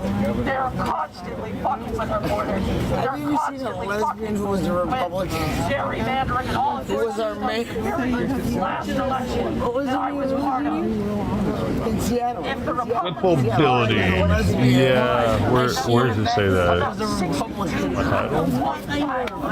It was Whipple Building. They got too cold. Well, Eugene, Oregon's getting crazy. Hold on, I got something better than Whipple. And if Wisconsin fell, we would have been in this fascist shit mess. I promise it's better than Whipple. We were now. But right now is one of the most important times that we are. This is boring compared to where we're going. What the fuck is it? Oh no, did I not spell it right?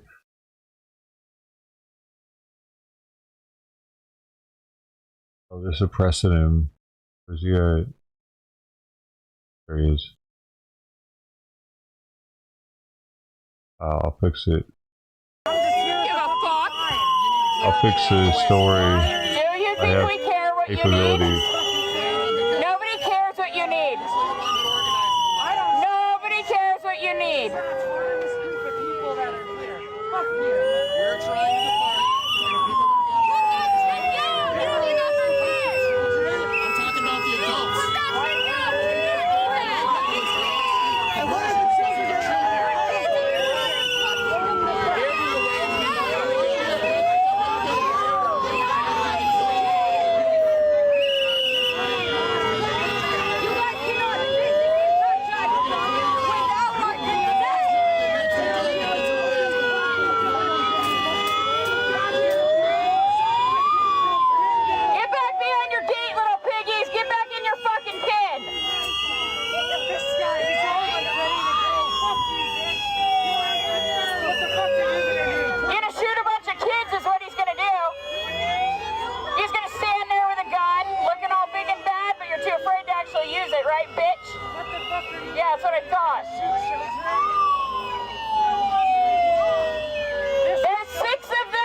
bunch of teenagers, so they're admitting it.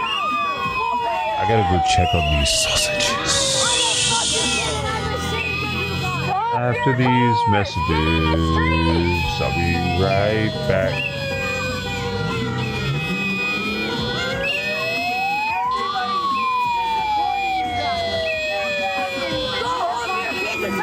Oh, I shot someone for no fucking reason!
proclaim that he's a Nazi. You can find it in my videos.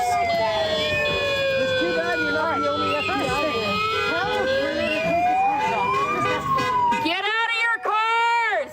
Come stand with us! They have non-lethal weapons that they are holding against teenagers!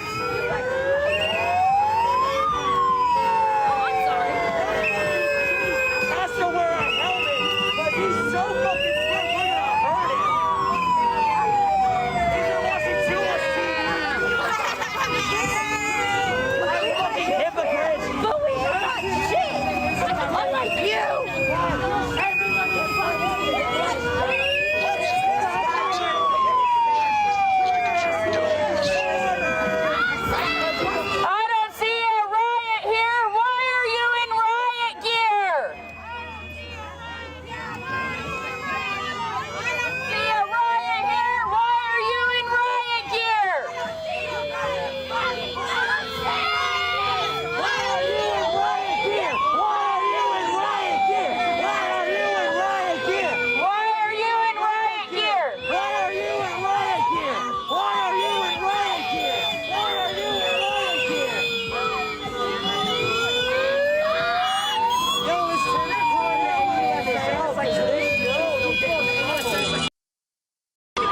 fucking Nazi smirking and saying all day, every day. Totally the one that you're talking to right now. You should go here TikTok. It's Karma 1312. Okay. I'm so ready. You want to de-escalate? Then I stand here and watch her coaching her. That's not de-escalation. That is not what she's fucking doing.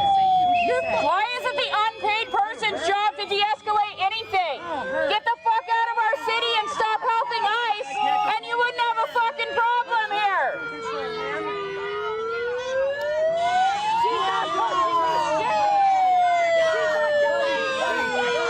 Quit your job. Quit your job. Quit your job. Quit your job. Quit your job. Quit your job. Quit your job. Quit your job. Quit your job. Quit your job. Quit your job. Quit your job. Quit your job. Quit your job. Quit your job. Quit your job. Quit your job. Quit your job. Quit your job. I don't know.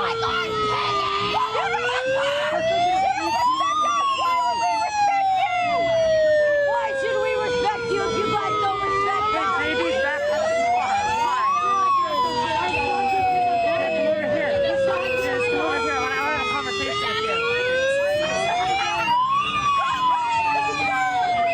Stop running the fuck over there, bitches!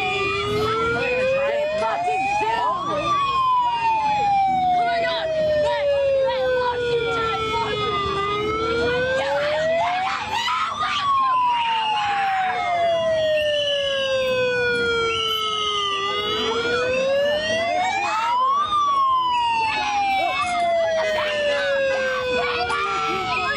Get out of your cars and into the streets! That's right, retreat, little bitches!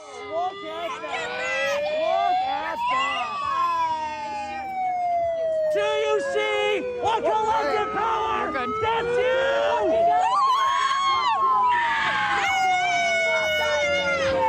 When we fight, we win! When we fight, we win! When we fight, we win! When we fight, we win! When we fight, we win! When we fight, we win!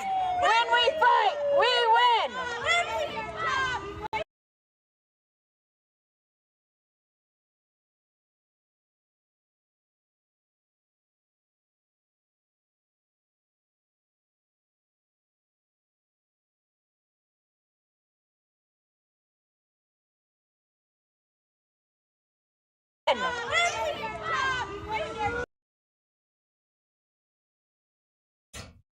Dude, for a second I thought that she had just mic dropped it right there, like they were the reason that ICE left, and I was like, I gotta get in. Oh my god.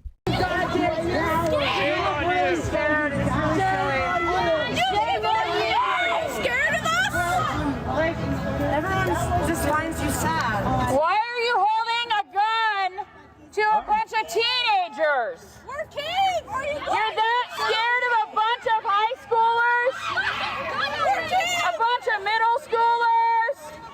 Oh, why'd he go sideways again? Come out here and riot here with a gun? I have no mouth. Fucking shoot me, asshole, if you really want to. Are you gonna shoot me? Middle schoolers and high schoolers are fighting. So you guys don't support innocent people. Oh, I'm dropping shit, y'all. You guys are fucking Nazis. You're cowards. Nazis. Bunch of teenagers. And they come out here and riot here with guns. Why are there a fucking bunch of teenagers out there is the question, though.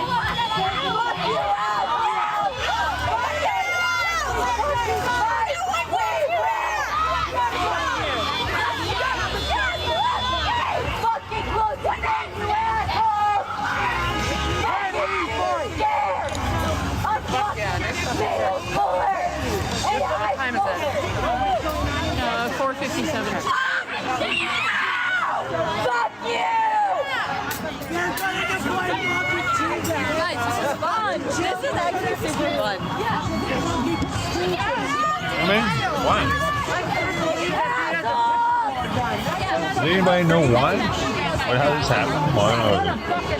Turner was just mad because he's late to get to his meth dealer's house. A bunch of high school girls all of a sudden are at an ICE protest. Ain't no power like the power of the people, because the power of the people don't stop.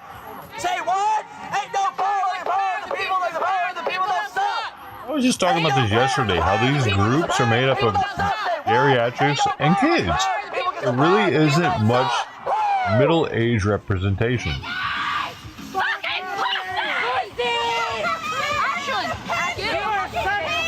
Like, you know, like the age of people that have houses and shit and aren't about to die. We're gonna witness you no matter what. There's cameras all over.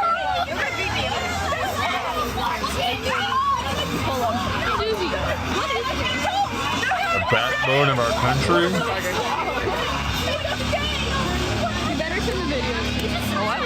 They're not showing up. Put that lipstick on, you're still gonna look like a pig. Where are you putting makeup on? Do you feel pretty, piggies? It's funny if they don't see that. Bunch of pretty piggies now. They're a little dumb. They think that they have as much support as they think they have. It's just stupid. The facts are in their faces.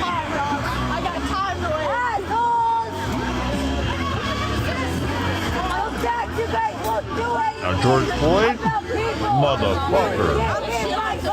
There were people, and it didn't stop for a fucking while. The fact you guys support people.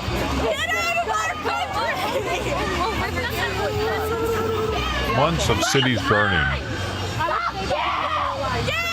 There's a specific sign right there. Just fixed you. It's okay. You have. You guys fucking suck!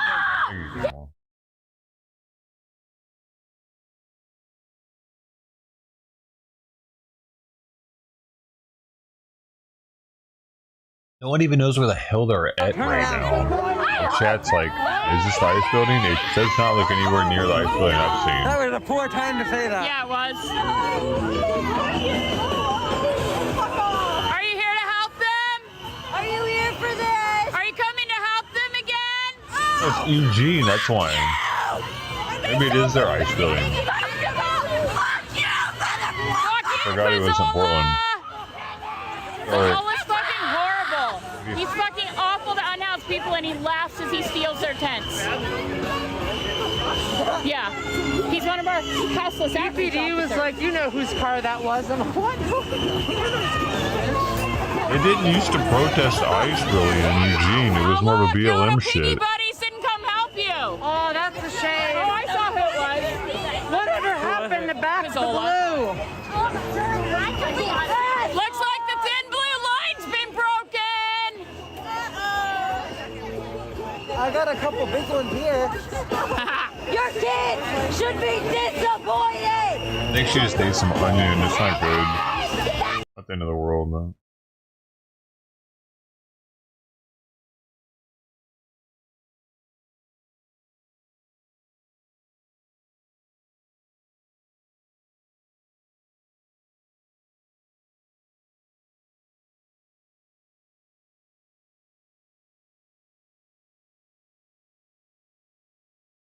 Can't find it.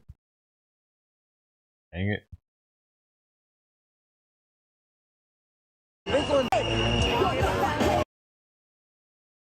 Away from me, sweetie.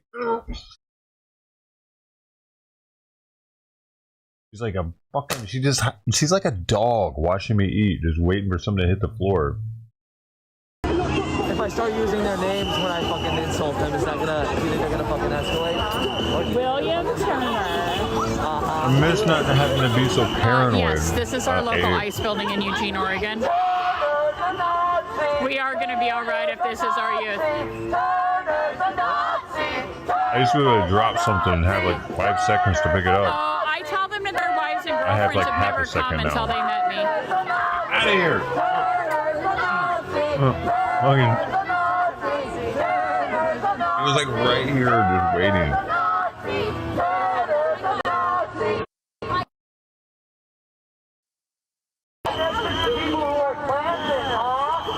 How do you explain your connection to people who are connected to the Proud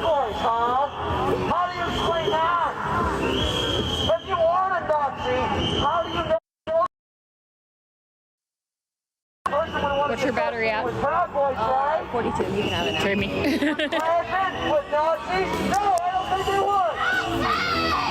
Are we done here? Look at him hiding around the corner of the bushes. Fucking Nazi! So for anyone who's just joining us, with the help of a lot of... Stop, your stream's fucking stupid now. Why won't anybody stay there? Listen to you fucking idiot kids scream Nazi over and over. The community organizers is people. We need the people that we're chanting about today.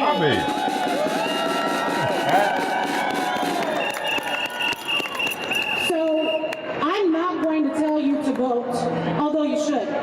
But we are way past the point of doing the bare minimum. So I know this weekend in particular may not be the best example because I hear we're getting ice and snow and all that bad weather. But what I am asking you to do, because it is January, is to make an effort to use your free time to dedicate. What is this? Where is it? Where is it? No. Why are they suppressing this guy too? I spelled it right. Bightting. Dude, I spelled it right. Where is he?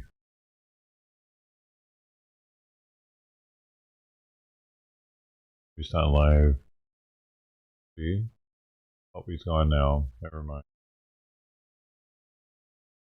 Guy he was interviewing is White gone. allies. Most of our volunteers are white women. White women, much like Renee Good, that are fearlessly showing up to court despite the fact that ICE agents can show up and arbitrarily violently take and drag our neighbors. Thank you so much to the white allies that continue to show up despite the fact that even white folks are not safe in our streets now.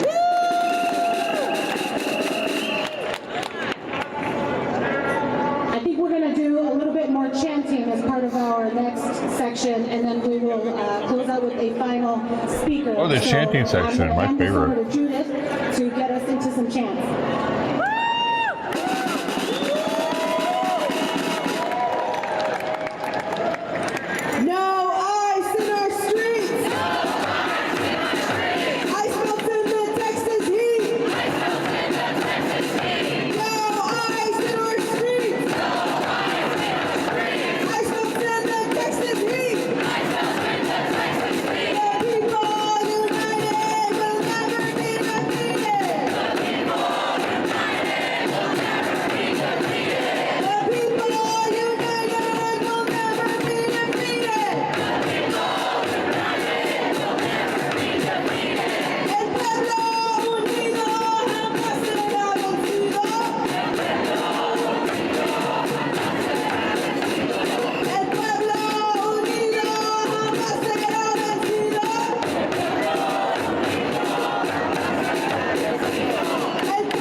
I used to live in this city, Fort Collins, Colorado. Is ICE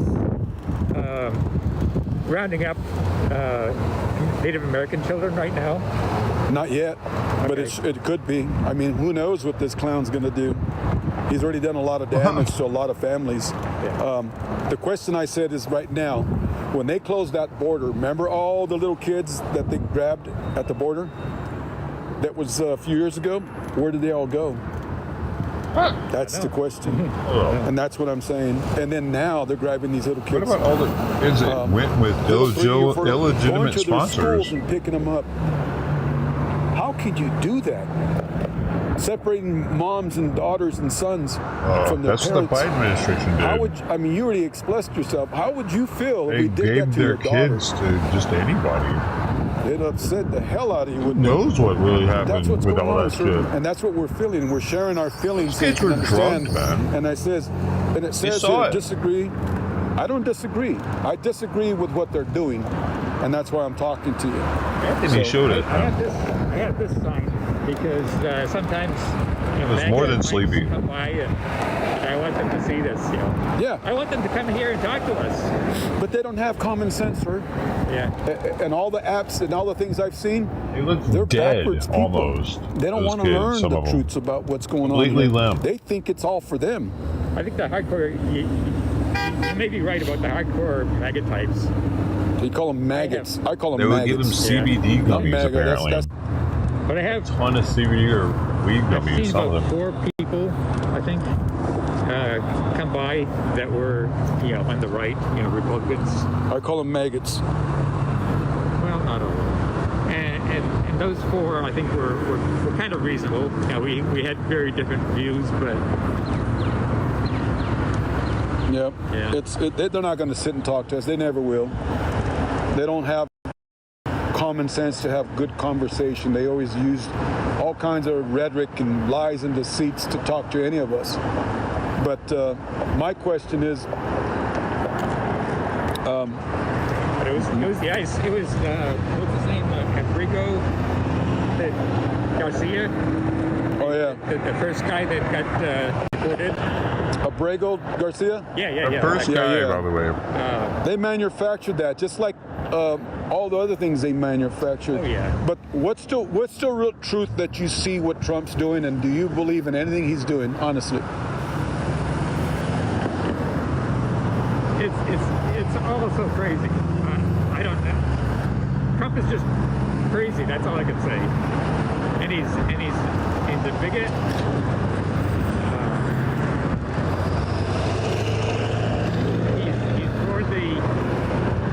He's out for the billionaires, and most of all, he's just there for himself. He wants to accumulate money.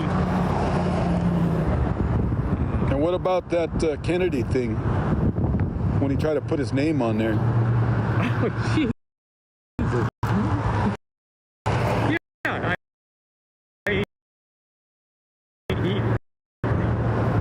it's all about Trump.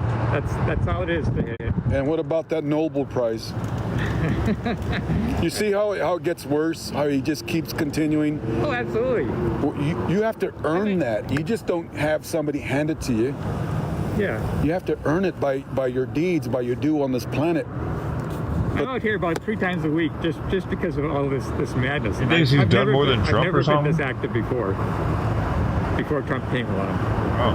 Yeah, it woke you up too, because the end result is it's all of us that he's hurting. Yes, absolutely. He's turning all the countries against us. Yeah. America first, my ass. More like Trump first. They should have put that on his little symbol of hats. Yeah. Trump first and maggots later. Because that's when all the carcasses are dying and left trails of all these carcasses, and that's when the maggots come. Why do we still have like one of the highest GDPs in the country, if not the highest? Like I said, it's no disrespect all the countries to you, hate us. But I'm glad you're out here. I am. So, when I saw that agriculture, Garcia incident, I mean it was an outrage in itself. Fertile land. But I also saw that was just part of a larger pattern. The lack of the due process, habeas corpus, all that stuff. I mean, just kidnapping people off the street without a warrant, even. I don't know if they expedited removal, buddy. One last question, sir. Did it disturb you more that they unalived a white lady, or did it disturb you that they're aliving brown people? What made you upset more? And honesty is good, and we're here to have a conversation like your sign says. So for me, equally. Okay. Equally. Okay. Thank you. The reason I picked her out and said, U.S. citizen as opposed to, Mexican or whatever, is that I hope it wakes up some of the people that are in the middle. Mm-hmm. Now, how did you feel about when you saw it on live? How did it make you feel that people are shooting their own people? It's just sickening. some of these ICE people, I won't say 100% all of them, but a lot of them probably are thugs. Why would you join this organization? I think that a lot of these new, especially the new ones, ICE recruits, just want a badge and a gun and kind of license to do whatever. They can actually do their fucking job now. How do you feel about January 6th? All the ones that got hired during Biden wanted to do paperwork and all that stuff, and nobody showed up to arrest any of them. Processing. Not even to call out the guard or the military. That's not what the job's supposed to be, man. And yet, when people, I understand some people are a little riled up, throwing bottles or whatever. I get that. But it's a lot worse than January 6th, what they did, and how he pardoned all of them that were criminals. Most of them were criminals. He's all over the place. But where do you get away from that? When, if just imagine a bunch of natives, a bunch of African Americans, a bunch of Mexican Americans storm the Capitol. What, in your opinion, would happen if we did that? Under the same circumstances, do you think guns, I call them medals, I can't say it on TikTok, but medals would come out? You think they would unalive us if we stormed and told them that no, it wasn't all we're not white doing people that. though. I think so. Yes. So thank you, sir. That's honest. That's honest. Yes, they would turn on us. Quickly, the head of the Proud Boys is even white. And it's been like that since I remember being a kid. But I know it hurts even more because this is one of your people. One of your fucking people, fool. white. He doesn't know what the fuck he's talking about. Dude. So that's why I asked that question. Listen to mainstream Just like media it for hurts too you long. For our people, you understand how we feel now when they hurt our people. So that's the thing that I wanted to say. Unalive, yes. It's sad, but thank you for your honesty, sir. I appreciate it. And it's been good talking to you, and that's conversation that we should all have. And let's keep looking for those little kids that are missing. These vampires are doing some bad things to them. And it's sad because, and last thing, what do you think about those files? About Trump's files, that the stuff he's that your honest opinion is it carries a lot of weight because people are seeing me talk to you almost like an interview. How do you feel about that redact files? Why can't they just be honest and release them? I've heard that there's something like 2 million pages, and they've only released 10,000 so far. It's lucky that we even have the 10,000. People that want to see the Epstein files are the same people that fucking read tabloids. Yeah, what do I think about that? They're weirdos. They want to learn. Do you think Trump was eavesdrop involved on everything. with a lot of that stuff? Honestly, from what Give you've a seen fuck in his listen to past damn and his file. I'm lies and tired of hearing deceits? about them. Probably. I think most likely, if he has pictures, he has pictures. I mean, he was friends with Epstein for quite a while. How could he not know about this stuff? Oh, he knew. Yeah. He was part of it. There's no way if you hang around buzzards, what that old saying says, you become a buzzard, right? You hang around eagles, you fly like an eagle. You hang around snakes, you become a snake. That's our way of viewing it. But yeah, he had a lot of involvement. It's sad, and that's the same thing, like I said, that's happening to a lot of these little kids that are missing. These animals, I bet we get to the nitty-gritty, Civil W will start real quick if we see the inhumane activities that they're doing to these little kids, the little girls and little boys.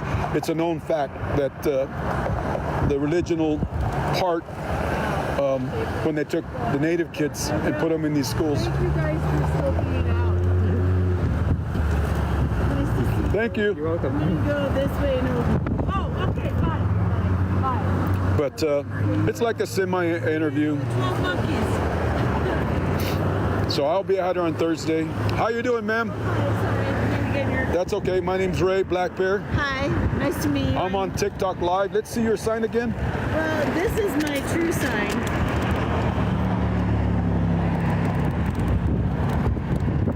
Yep. I think it's important that we defend the Republic. And I asked him questions. I like interviewing him, and I asked this gentleman, I asked him, did it hurt more because one of yours was smurdered, than it would for a Latino, Mexicano, or Native? No, I think that all of the deaths are wrong. I think that no one should be losing their life right now. I think that there's a way to have compassionate borders and compassionate immigration laws. But you know, the thing that gets me is, ever since I was a little kid, every time it came to a presidency, they never fixed this shit. They never fixed it. They never had an actual open opportunity to bring people in to become citizens. And first of all, look back at history. How did this country become a country, first of all? All of the great things built in this nation were built by immigrants. You can go all the way back to the Chinese Exclusion Act. I think it's 1882. There is a place for there is a place for immigration. There's a place for immigrants in this nation, and it doesn't have to be as violent and inhumane as it is right now. It's sad that humans do that. And then I asked this gentleman another question, and it's like an interview, if you don't mind, ma'am. And once again, can you say your name? My name is Beth. Beth, nice to meet you again. Everybody, this is Beth, and she's speaking truths.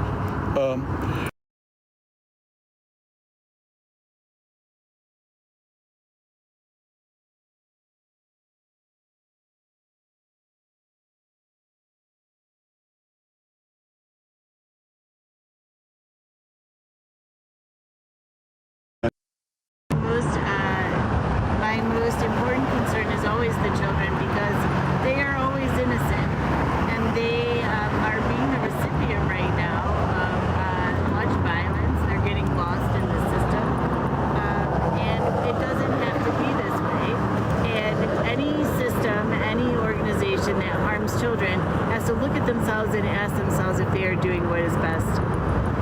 And the thing is, several years ago, all the little kids they pulled from the border, they're missing. They're still missing. They could be trafficked. We don't know where they are. They are trafficked, man. The greatest inhumanity. And the reason they're fighting so hard for those files is because a lot of people involved on those files are doing exactly the same with these little kids. Absolutely. And I call them vampires, because that's what they are. They have no heart, no heartbeat. And how can you do that to a little child? How society treats the most innocent among us, like exactly, the children, is the most important aspect of your society. If you can't stand up for the people that are innocent and can't stand up for themselves, then what kind of society do you have? And when you treat people like animals, and you continue to treat them like animals, we have a hard bite. And when that bite comes, it's going to hurt. It is. It's going to hurt, because we're getting mad. We're getting upset. We build everyone up. We build everyone up. Be careful, sir. He was a good guy. He answered a lot of questions, and I'm glad that you're answering questions. And this is live. This is nothing we're hiding. There's nothing that I'm no different than the channels on TV show you. But this is actual live questions. And how do you feel about the files, Epstein files? I think if there's nothing to hide, just release them. It's time. Let's get the truth. It's time. Get to the truth. It's time for all of the truth to come out. The truth is always often ugly, and yet when we see the ugliness and we confront it head on, we can remedy it and move forward. Remedy it by getting them out, because you don't do that to little kids. No, we do not. We're better than that. We are better, but not some of these people, and it's unfortunate that they keep playing these little games and hiding.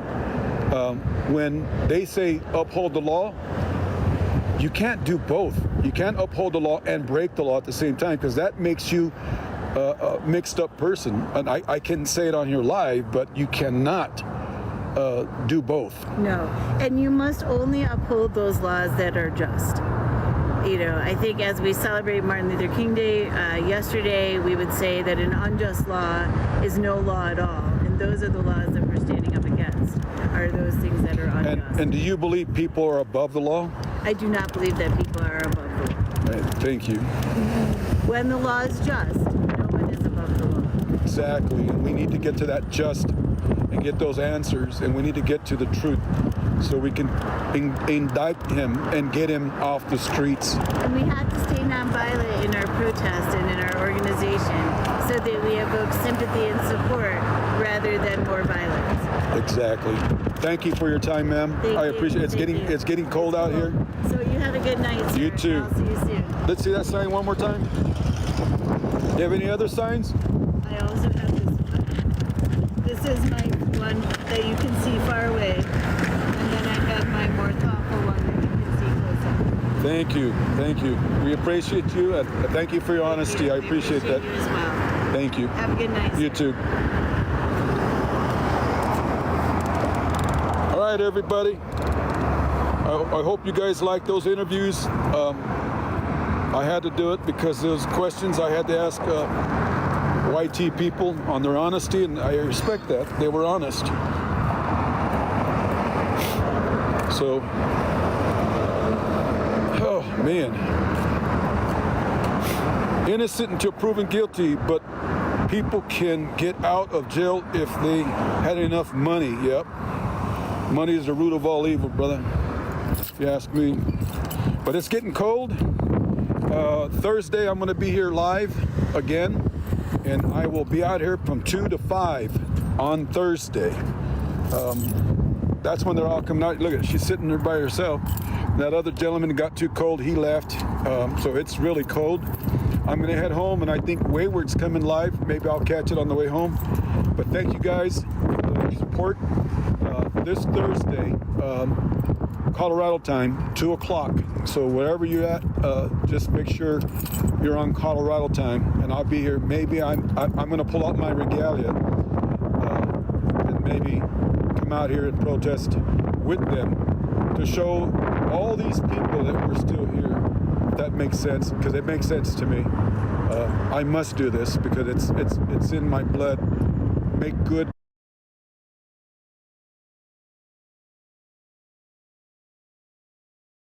Stay safe out there. I'll jump back on Wayward's live. I'm going to be heading back to Cheyenne from Colorado. So you guys be safe. Keep me in your prayers. And this is going to keep taking off so we can continue sharing these lives. Cheyenne's right across the northern border to Wyoming. You used to have to go there, I think on Sundays if we want to get alcohol. I forget. It was some day. But it was so close to Fort Collins.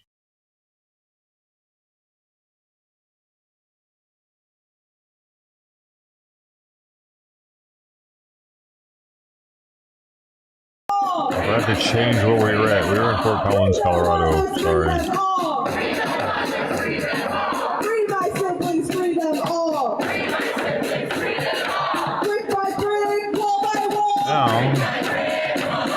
And Dallas. Systems got to fall. Brick by brick, wall by wall. This racist system's got to fall. All right, are we tired? Are we tired? Good, because we're about to take the streets. Oh, that sounds fun. So I need everyone in a calm and orderly fashion to make your way. That sounds pretty fun, doesn't it, guys? Taking the streets. Behind the Late banners. tonight. Something that we have to remember during the march. Stay behind the banner. Yeah, look for a girl. Come on. Say it with me. Stay behind the banner. All right.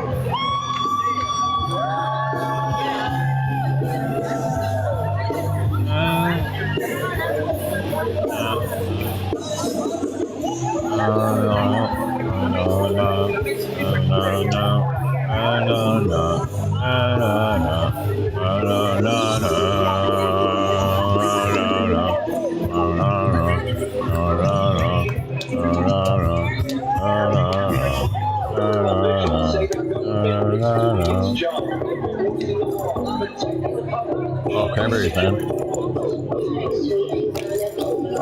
RP, bro.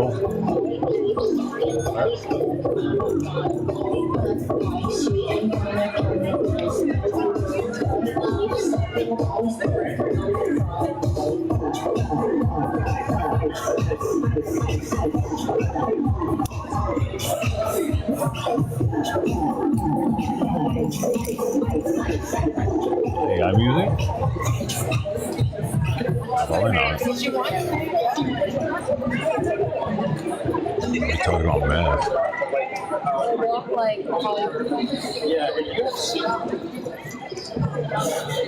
How many people are there? Like 20? This movement So is who was saying that there's no at crowd least here? 40, You were saying? maybe 100. It's hard to tell from this Yeah, perspective. whoever was saying that there's no crowd, I think you can shut the hell up now. I need it above. Sorry. I'm not shutting up.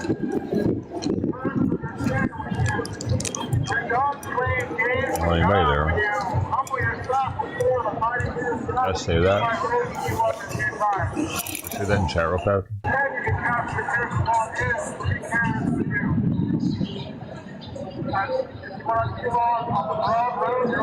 Oh, you can make it so I can't watch the stream anymore. Oh, I almost fucked up. They have that capability. I learned that through. We're getting ready to march, so I'm going out to the street to get in the truck. That's why I had to make this The account. truck bed so I can get a better topside view.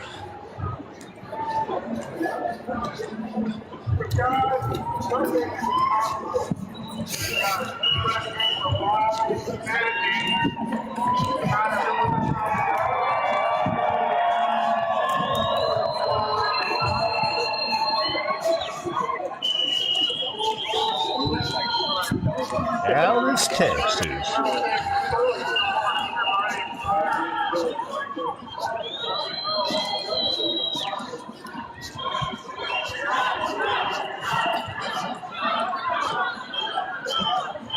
Are you the lead truck again?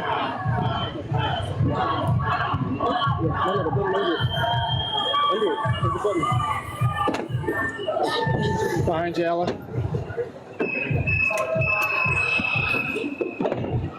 They're gonna have to convince black people. They're gonna try to come after them next.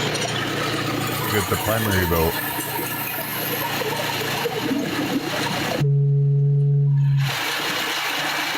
Hello. Okay. Think they'll be able to do that? No ice in our streets. Ice bombs in the Texas heat. Because they were able to make the news make black people think the police were out to get them last time. They have to feel personally threatened to get the black vote. And all the influx of immigrants were actually affecting black people by taking their jobs and taking the low-income housing and taking the social welfare programs and taking their community centers to live in them in Chicago.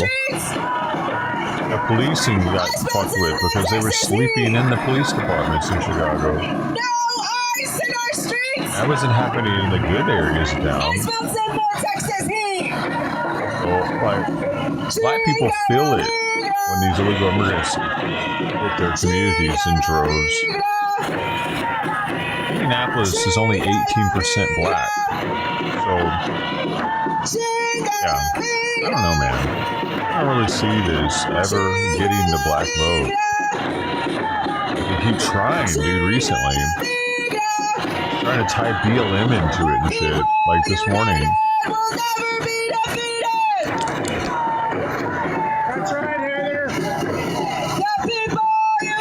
Oh, they barely have the Latino vote over this shit. I don't even think they do. I think that the Latino vote is probably still swung to Trump. Because the Latinos that can actually vote legally here, they don't want that shit to be flooded with a bunch of people from there. They didn't come here to live in Mexico, did they? The ones that came here and did the oath and became a citizen? No, the ones that come here that don't do that, that want to just sit on their asses here and never learn English, they're the ones that want this to be Mexico. It's common sense, dude, for anybody that thinks about it for a second. When they go through all the steps that are hard to do, memorizing our Constitution, or whatever the hell they have to do to become citizens.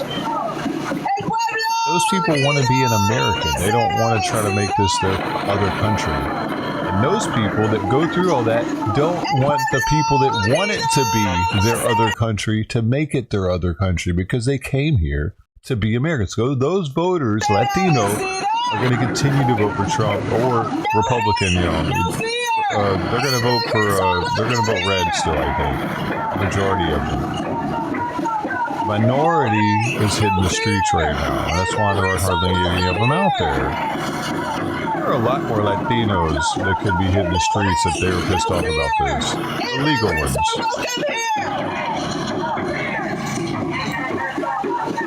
We say no to racist fear. Immigrants are welcome here. We say no to racist fear. Immigrants are welcome here. We say no to racist fear. Immigrants are welcome here. We say no to racist fear. Immigrants are welcome here. Brothers, sisters, have no fear. Immigrants are welcome here. Brothers, sisters, have no fear. Immigrants are welcome here. We say no to racist fear. Immigrants are welcome here. Unite and fight for immigrant rights. Unite. More of that shit.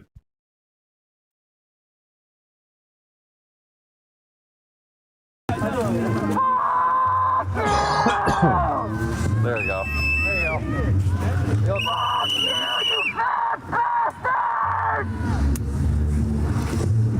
That's not good. Is it all the way up? Your moms are ashamed of you!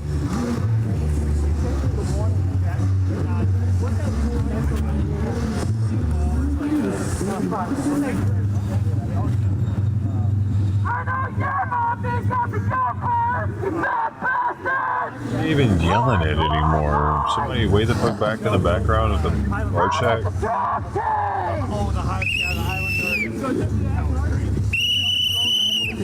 Really getting into that guy's head, really. How many of you have discrete profiles on Grindr? There they go again, wanting them to be gay. Because gay's bad now. Next tranny's gonna. Can you imagine? They're gonna start saying they're tranny next. Because that's a bad thing now too. It always was a kind of a bad thing. That is kind of fun. They're gonna come to the dark side. Start making fun of trannies.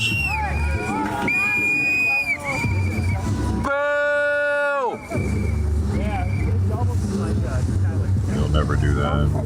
It's almost as if they're anti-gay now because the gay community is distancing themselves from the trannies. The trannies, they're like, fuck you, you're gay. I'm not gay, I'm a transgender. I'm different, I'm better than them.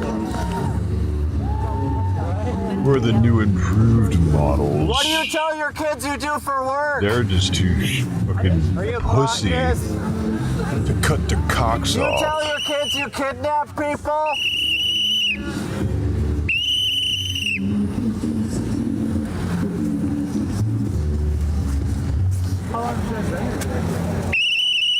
Might be how it is. Have you seen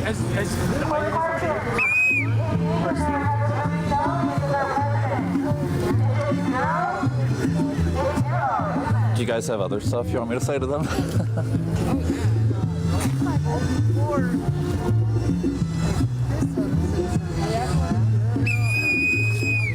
I says butt lice. Oh yeah.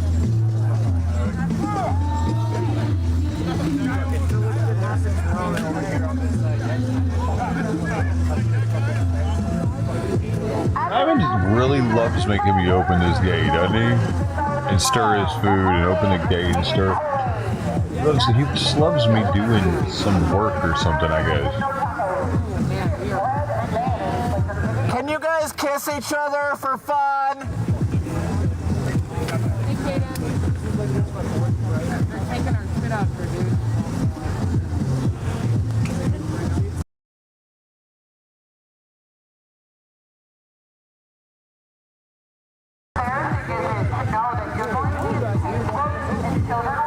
So hang on here, I guess.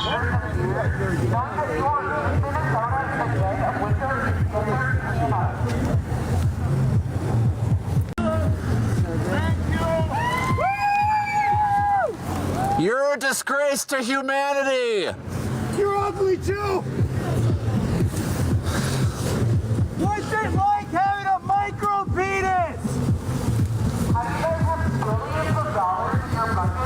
So you've been here since 2 o'clock? Yeah. How you doing? Are you cold? Are your ancestors proud of you yet? I don't know if 50K will cover it though. You guys are really good money anyways. Yeah, I got it. Actually, most people's ancestors were illegal immigrants.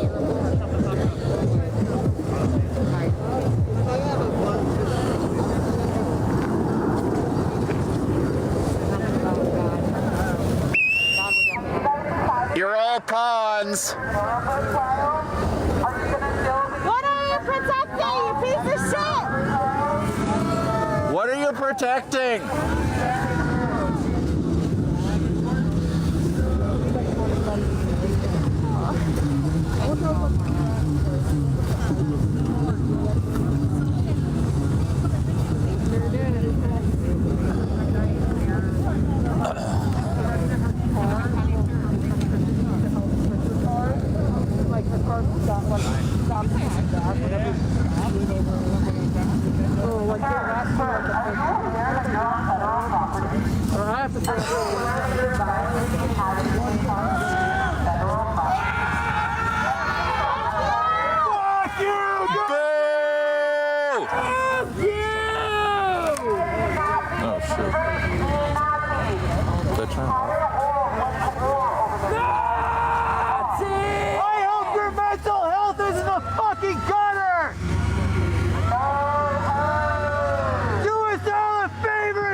Oh, sure. I got my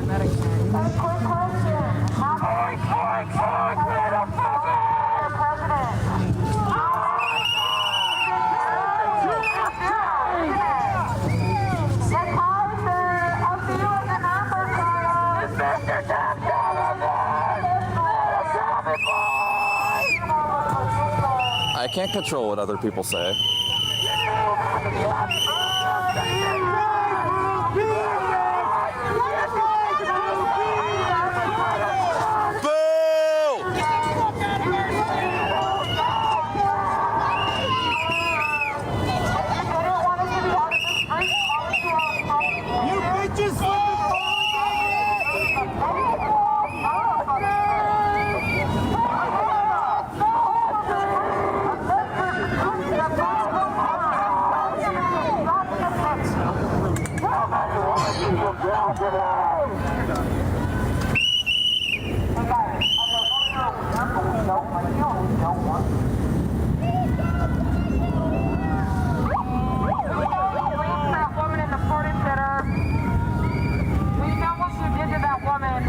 I don't have the megaphone right now, sorry.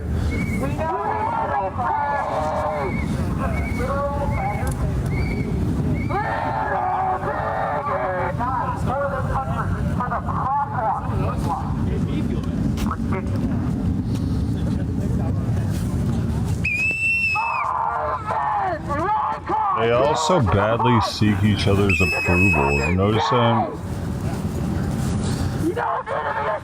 A bunch of losers, bro.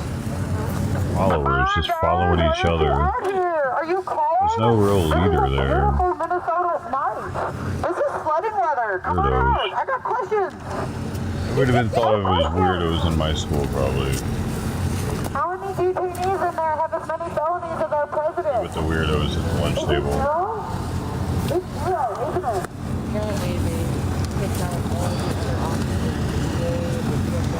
Yeah, I sat with the skaters. They weren't quite the weirdos. Skaters were kind of cool in the 90s. But at the same time, they're kind of grungy. But they weren't the weirdos.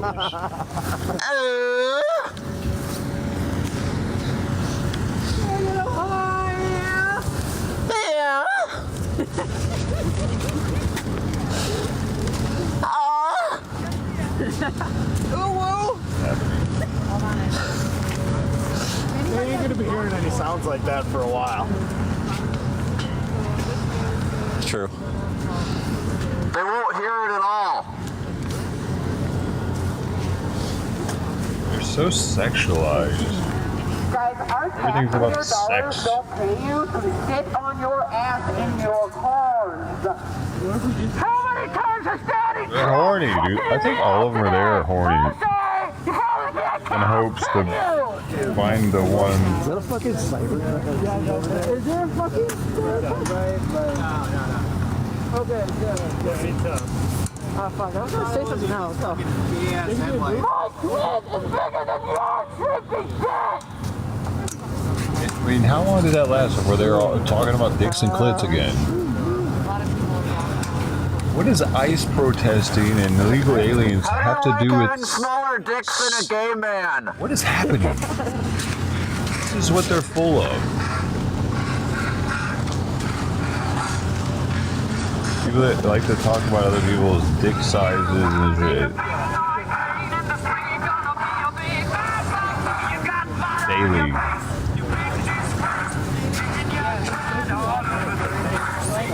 Do you like being compared to the Gestapo? Dude, it was so fun. At this point, they don't even care. It just goes one in and out the other.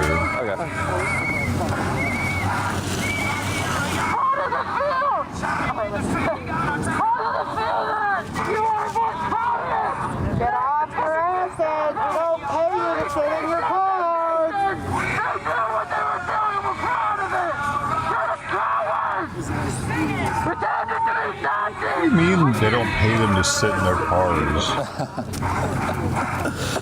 You know. Give me more good ideas to throw at him. He's on watch duty right now, and it's like a watch post. He doesn't have to get out and fuck with you as long as you don't cross that threshold. Some of them are nice, but yeah, it's just like, fuck them. You want to get out. What's the fishing rod? Probably told him not to fucking talk to these people because all it's going to do is end the situation. That's how they are. They'd get mad as soon as he started walking away. If you walked over there and talked to him. Get in your fucking car, pussy! They're trying to make it like they were the reason he was getting in his car because he's scared of them. Evil, bro. Well, that's why Right is Johnny had nothing to like mute his this. live. Give him more fuck eyes! Oh, dude, no. He was the park right in front. That's why Johnny had to mute his live like every 2 minutes. Yeah, I don't know, but yeah, I got banned for a week. I think he's like right in front. Make my game, motherfucker! But yeah, they said some good stuff. And then, so I got banned. And then I got sent hotlines, like suicide hotline stuff from TikTok. And I tried to appeal it. I was like, yeah, I was at I didn't say it. Someone else said it to a cop. And they're like, yeah, no. It's like, all right. Yikes. But that's okay. Interesting. They're not allowed to say that, like, to get that on their streams. That's funny. The Tiny Penis Brigade! You guys, you can't be in the streets being fucking Nazis. The entire world already went to war. Now they're gonna start tripping whenever somebody starts saying that to the cops over and over. The KYS. As soon as I saw that, I fucking called them, I rated them, like, are you fucking kidding me? You're late on this motherfucker. You don't have to. Like, I didn't know that. I'm like, yeah, it's private property, dipshit. You tell them to fucking leave. They don't have to. How are you guys going and the ice and snow in Minnesota. Hey, who's this dipshit? Who's this dipshit? Shut the fuck up! Shut the fuck up! You beat your wife and you enjoy it! You stupid fuck! You dumb fuck! This must be some of the most entertaining watch duty he's ever had. Especially not the barricades there.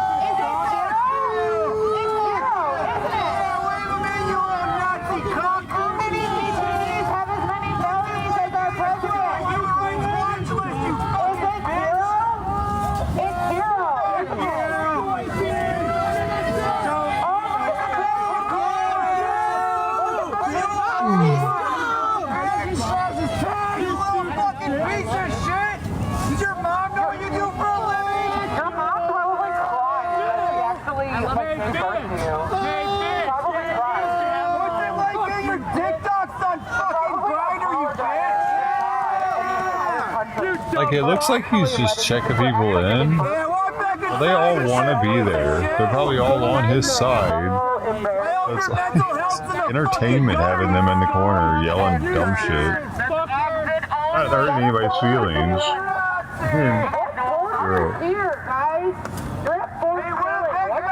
Whoa, what's happening here? I kind of appreciate him there. Is this a border of freedom and fascism? Because it looks like you guys are just trying to set that right on fire. Sorry, my glove hit the effects. I'll let it happen again, buddy. Get out of here. Got other people I can go to, you know. You know what, matter of fact? Idiot. Bringing everybody. Malina Health, more like Malina Health. Yeah. 6 hours away. Yeah, I go to the North Shore quite a lot. The Canadian border is at least a 5-hour drive. Hey, you stupid fuck! Hey, you dumb fuck! Your mom's a 5-hour drive! Go back to Colorado! You dumb fuck! You guys should probably... You never press that button, buddy.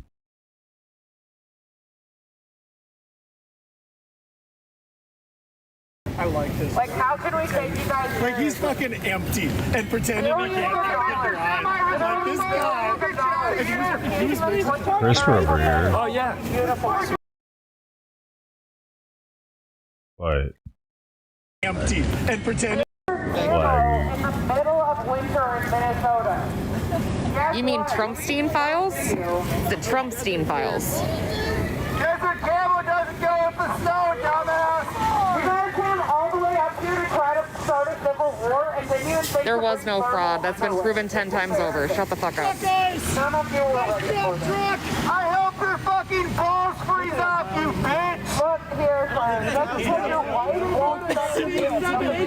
And that's when it's warm! In my state, in my country, at my home. I'll give you 7 inches to your fucking mom! You stupid bitch! Fuck you! That was a fucking Nazi salute! Dude, that was a Nazi salute! Fuck you! Yeah, go the other way! Nobody wants you. What the fuck? That was literally a salute. That's illegal thing! Sheriff's office, that's illegal thing! Is it really? Hey, stupid fuck! This is big! Hey, get him! Fuck him! But don't really.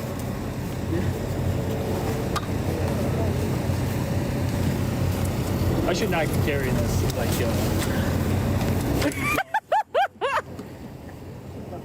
now we're at the mega. No, careful. You gotta be careful of those little water bottles. They might see them as grenades. I know. I'm blowing this thing. Don't worry, they won't do anything. There was a dude here the other day with a weapon. Literally was threatening. A pistol. Who? An agitator. Oh, really? And literally was in here causing problems, intimidating people. People saw the pistol? Yes! Wow. Literally went and told Hennepin County Sheriff. You think they did anything? No! it is kind of questionable to do anything about it. And I figured, I'm like, hey, but you can't with a gun. That's crazy. Yep. And then when I say here, it's fine to have a gun. Once you cross that threshold, then you start getting into gun on federal property. But we're not on federal property. Right? So like, he is expressing the Second Amendment, which is the one that we fucking fall back on. Yes, but if this doesn't eventually. But brandishing a weapon is still illegal. Was he waving it, or was he just wearing? He was pulling it like that's brandishing. If you're getting there. But we have them too. Yep, pink jacket guy. You know exactly what I'm talking about. There's something to shit about fucking brothers. Guitarist name. Wolfgang. Who is y'all want your? I own weapons. What the fuck are y'all talking about? Y'all are insane. Y'all are insane. I know fucking no, actually. Hey, nice jam down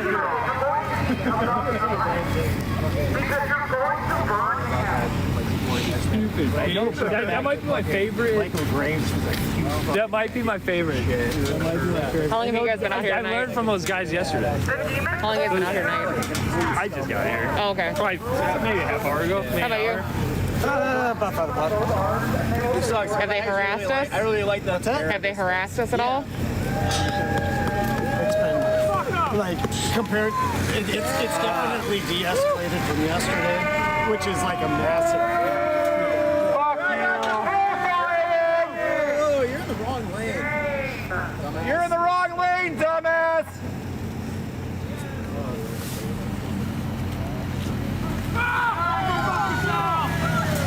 Fuck you! Yeah, fuck you. Fuck you. If any of you think this isn't coming to a city near you, you are mistaken. It will come for you. It will, unfortunately. Now you don't kill yourself. I just flipped them off because they're out. Yeah! Wait, what? The federal police. These are the regular police. That's police.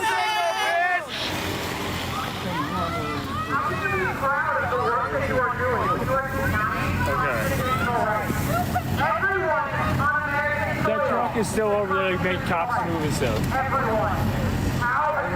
Love it. He has no idea where it is. No, I think he does. Really? Just total, just passive aggressive, just like You don't know what an agitator is. That's really funny. That's really funny. You don't know what an agitator actually is. You just learned that from Fox News. I have my sweatshirt and my jacket on. That's really Jackets last night, and I'm like, no. So for those of us that saying that we're agitators, I would genuinely like to know, what do you expect us to do out here? Just stand here looking like what, and just say nothing? Just like y'all did nothing on January 6th, huh? Y'all didn't storm the Capitol? Mm-hmm. Mm-hmm. Fuck you, you Texas bitch!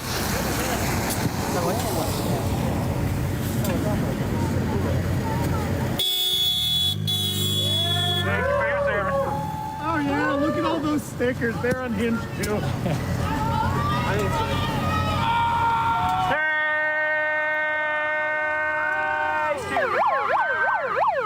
Hey Eric, I just got done working a full day, and I'm actually doing my patriotic duty as a combat veteran, remembering my oath and standing up for my oath. Female combat What are you doing, veteran. Gravy Seal? Shouldn't you be at work? Why are you on TikTok? Oh, we got someone. Someone tell you, why are you at work when it's 8 o'clock What's at she doing in night? combat? Yeah, they're like, get a job. It's 8 o'clock at night. What do you want us to do? Work at fucking McDonald's? Maybe that's the truck driver. We just go get a second job at fucking McDonald's. Jesus. Hey, you stupid fuck! Hey, you stupid fuck you! Illegal tit! Why are you letting them stop all over our country? Hey, everyone, Yeah, you fucking douchebag! Fuck you windows busted. I wonder how that happened. It's been busted for a couple of days. His driver. Hey guys, I just had a troll ask me who's our leader. Who's our leader, guys? Jesus? Yeah. Apparently we're getting paid by a leader. Oh, okay. Where's my check? Where's our DOE's check and our tariff check? Right? I've been here every day. Boom! I've been here every day. Dude, look at this shit. Yo, look at this. A fuel accident handled poorly.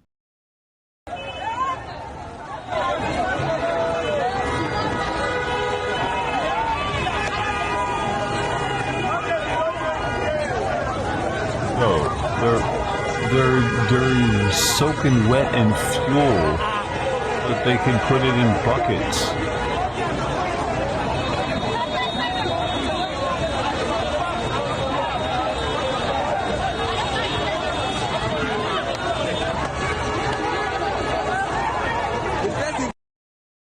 Dude, it could spark up there somehow. Well, the way that thing is, the way Team Con Liverpool, Africa probably. It must be Africa. Team Con Liverpool Bridge.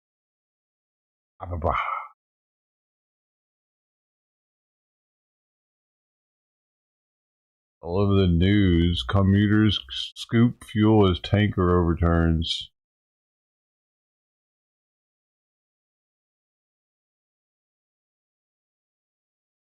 Eyewitnesses say the tanker lost balance during the morning rush hour, blocking a major access route to the Papa Port corridor. Before emergency responders could fully secure the area, dozens of residents and passers-by rushed in, scooping diesel with containers of all sizes, ignoring the obvious fire risk. Still, you're fucking coated in diesel fuel. So you understand, where the vehicle is coming from the up, over speed. So you understand, the last tire burst. Immediately the last tire burst, the vehicle just turned up. So you have to scratch and let go to the bridge. Holy shit, is this guy speaking English? And then he just filled in the blank with some noises because he didn't know the word? The diesel has to the pour for up to down, start to the pour. All the police start to the come for safety of people. Yeah, he's definitely speaking English, dude. The situation we have on the Liverpool Bridge now is a clear-cut single diesel tanker accident. It was an attempt to be on a high speed that caused triangular skidding of the vehicle. And that was exactly what happened. It was a massive fall. At the time of the incident, officials of the security agencies were yet to arrive, leaving the scene largely uncontrolled for several minutes. Thankfully, this was not PMS, because if it was PMS, we wouldn't have been telling this same story. It would have been an awful different story. So, but thank God it was AGO, and AGO is not actually very inflammable like PMS. Emergency responders, including fire and safety officials, later moved in to prevent a possible explosion and begin recovery operations. What we did as professionals was to ensure that we contained the spill and evacuated. There's a market below here, the bridge head. So we have to do evacuation to safety and call on the fire and emergency responder, the NEMA, the fire service, Lagos State, and Federal Fire Service. They all turn up to blanket the surface of the spill so that we don't have any fire incident. After several hours of intensive work, the overturned tanker was eventually lifted and evacuated, restoring traffic flow on the busy bridge. This incident once again highlights the dangers of diesel scooping and the urgent need for stronger enforcement and public awareness to prevent avoidable loss of lives. In Lagos, for News Central, Israel Ifirobo.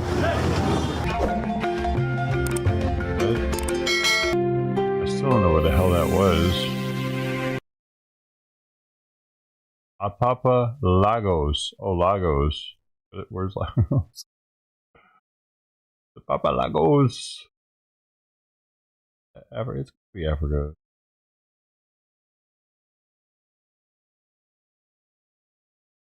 Papa Lagos. Right here. Nice out there. Where are we? Africa. Oh, wow. It's huge, dude. It's so big. That's crazy. Wait, this is its own country down there? Lagos. Wow, there's so many countries there and they all suck. That's amazing. It really is amazing. It's phenomenal that they're able to do that. Alright. Very few continents can do that the way Africa can. Even with all the help they get. It's amazing.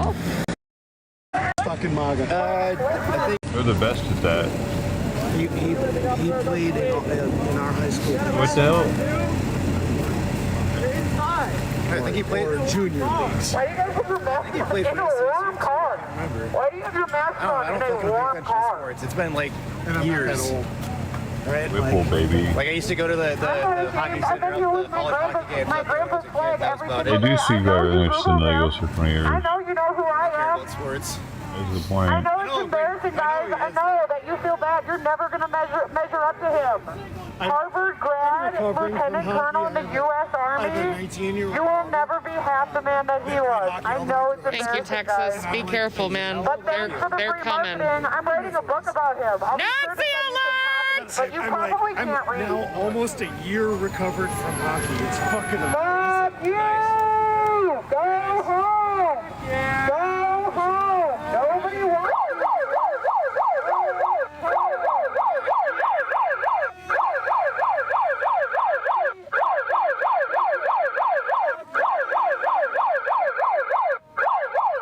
You guys are going to get absolutely ass-raped in prison because you're Nazi fucking bitches.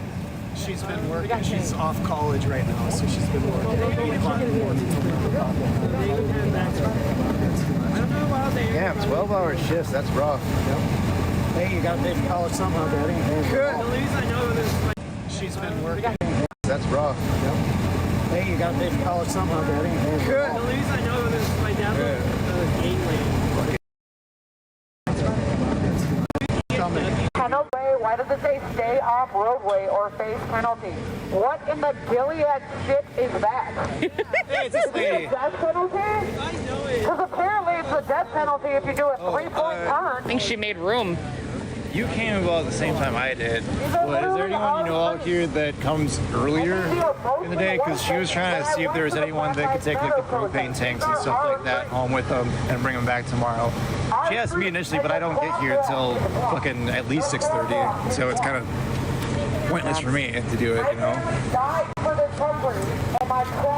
I've not taken it home on the bicycle. Oh, come on, little.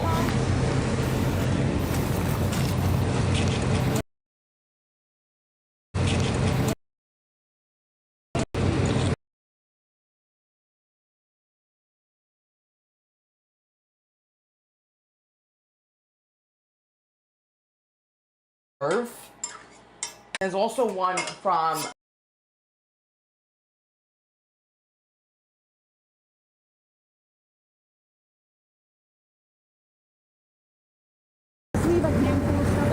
Border Patrol, you're not intimidated. Where did you go, guys?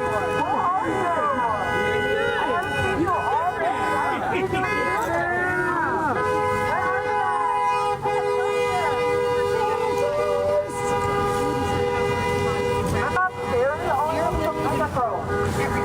Oh my God! Shut up, Pat. Highly voltage. It's like a home theater looking thing. All you're doing is promoting my live. Thank you, but shut up. Sure, brother. Good job. Come over there and touch it.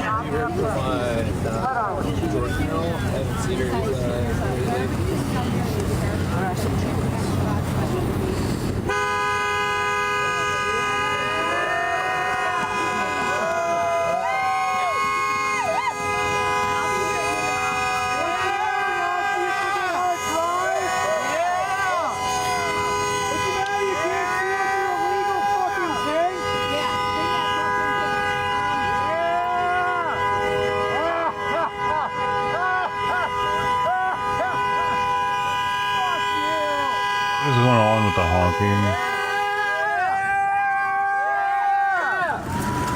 Oh, that was a true hero. Real American hero. And he really showed them.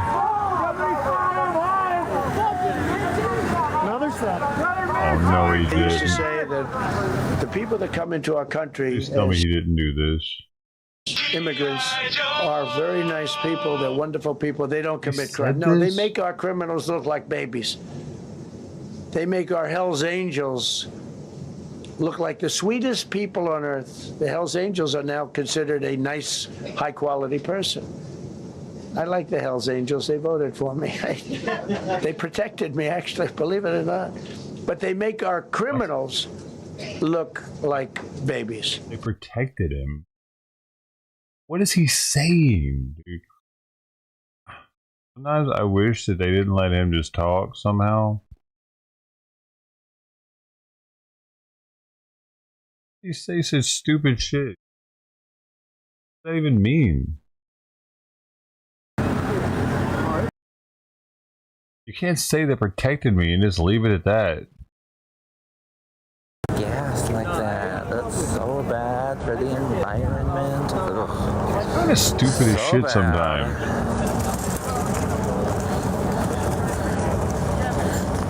We'd have to be aggressive for them to bring out water cannons. Sorry to burst your bubble. I'm good. Thanks. You don't have to bug her, do you?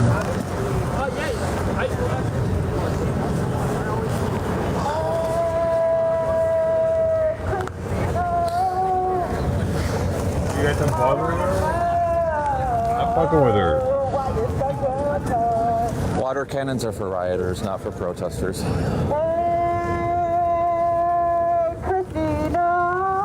Yes, you were annoying.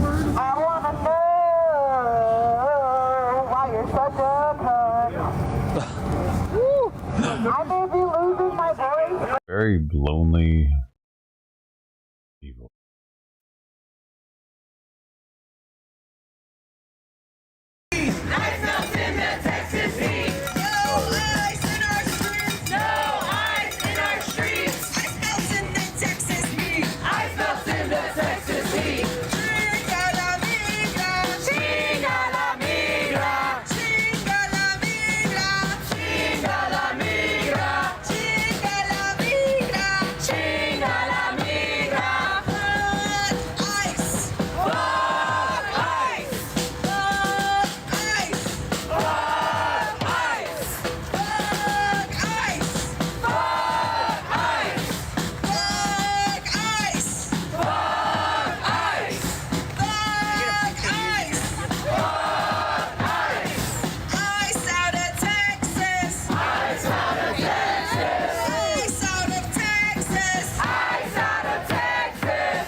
so short, but I promise it's huge.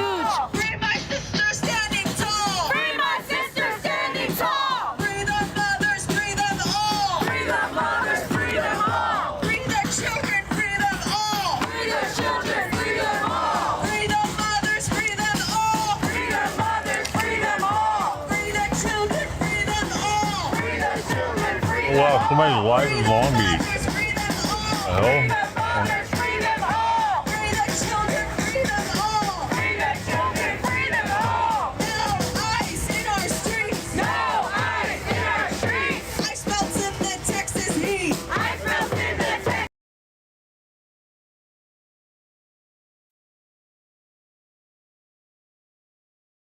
This is what Long Beach has going on right now. Oh shit, this is funny. That's Ocean Street. There's the Ocean apartment building right there. I think this is Cherry Park. Pretty close to this. I could walk here.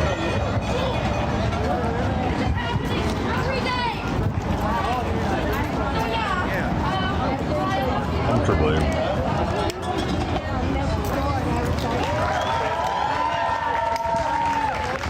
Thank you so much for having us. That's right, we can't stand idly by while our communities are under attack, is that right? Yeah. That's right. All right, next we'll introduce our last speaker on the program. It's right near downtown. His name is Minogue. He's at the Party for Socialism and Liberation. So everyone, please give it up for Minogue. This thing goes through downtown.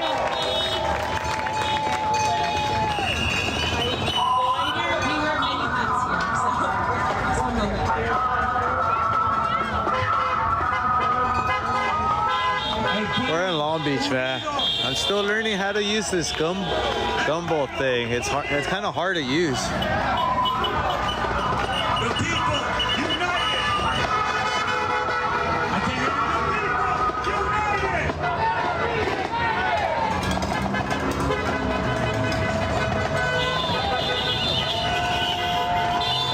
Thank you. Yeah, I honestly, man, I need to come more to protesting, man.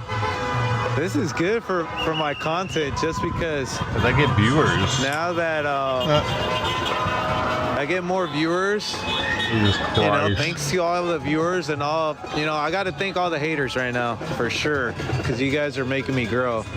I appreciate all the negative comments, because while you guys keep commenting, being on my live, Gonna be a political making an income. round. Thank you guys.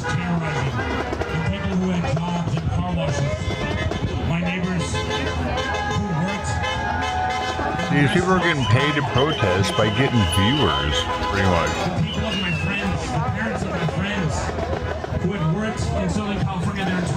Yeah, I gotta start coming out more. I barely do the protesting, but this is a spot where I come and hang out at the beach. I was like, what's going on? A lot of people are yelling, so I was like, fuck it, I'll go live.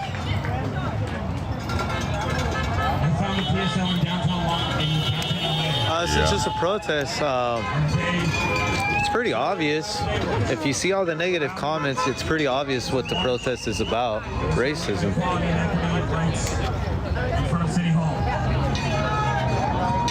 Like, I don't see any reason for me to be there. What else? To show you guys. But I don't feel like it's necessary to show. There we go. Selling t-shirts. Of course, California is blue as fuck. Now, if this were like happening in a really red city, it's like, whoa, people need to see this is happening, because probably maybe they don't know. But the news would probably been covered in a red city.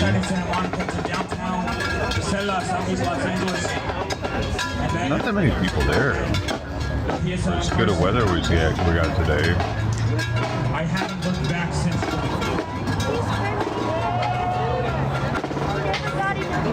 It's 60 degrees right now. So many different perspectives to me that I now bring here into my everyday life. I also want to shout out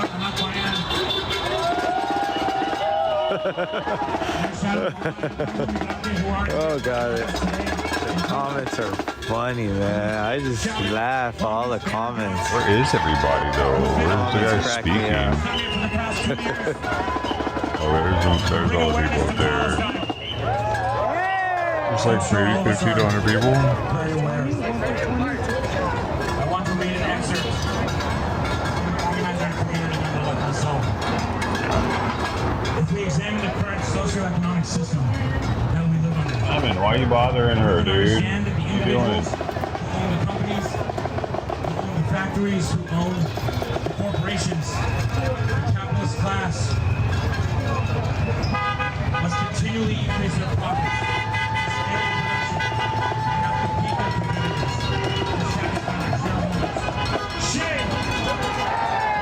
Long Beach, baby. Long Beach all day. So I'm gonna check out my boy right here. He's selling shirts. He got shirts right now. Giving out deals, 2 for $30 or 1 for $20. Pull up.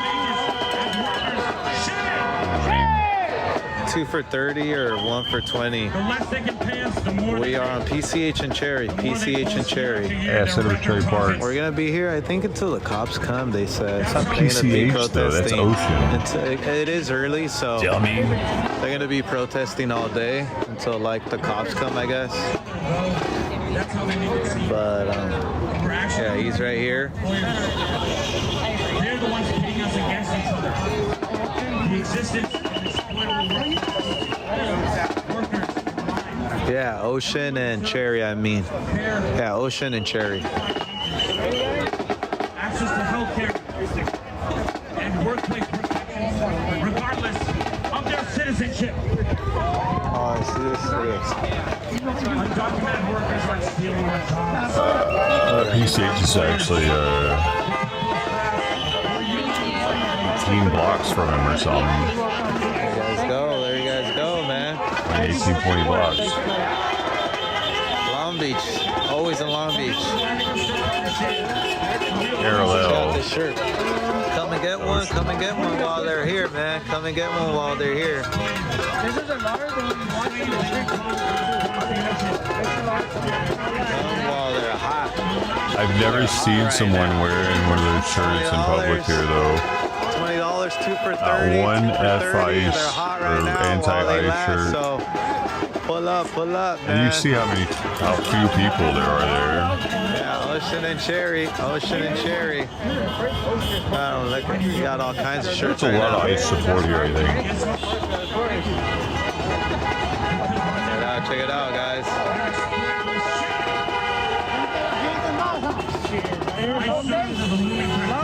Long Beach is big, man. Tell them.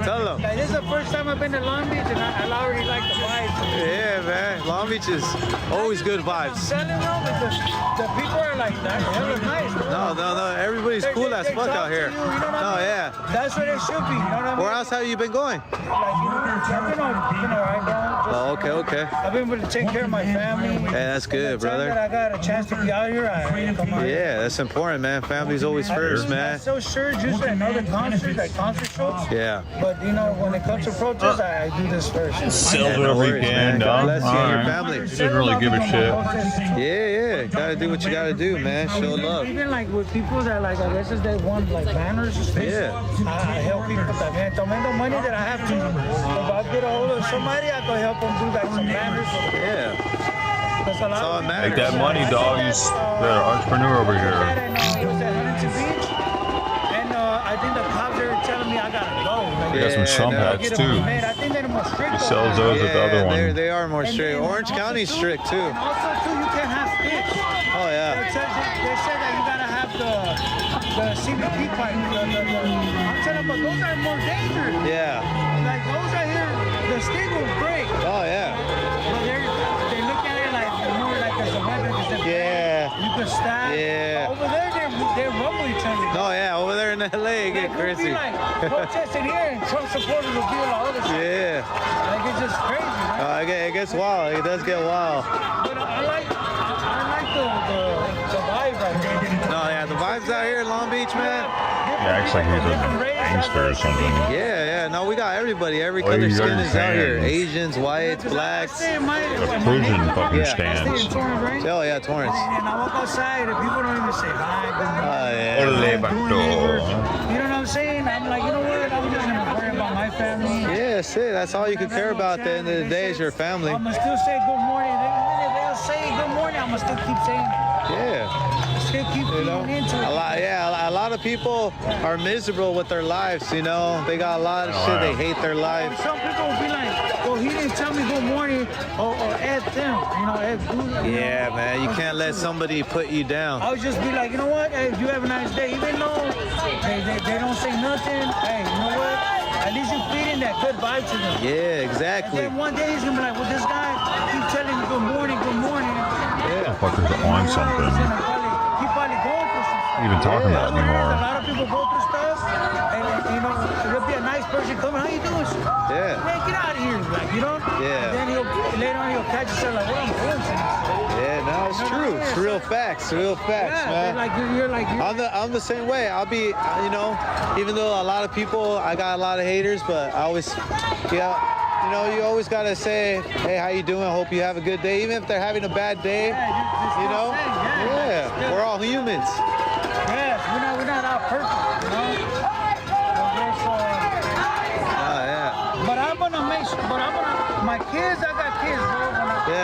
I tell my kids, hey, treat everybody the same way as you treat me. Yeah. You know what I'm saying? Because nobody's different. If you see somebody help, go help. Yeah. Man, it's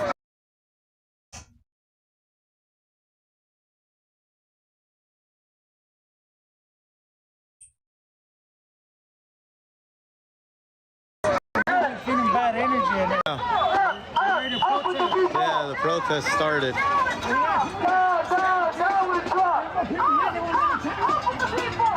Oh, yeah. What are they going to do?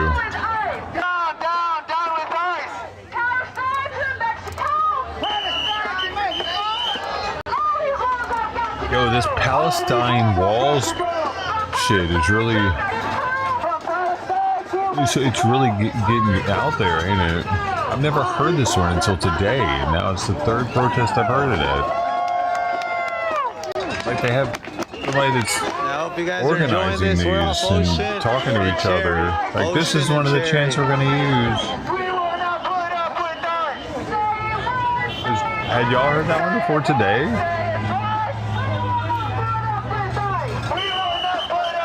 Palestine wall's coming down.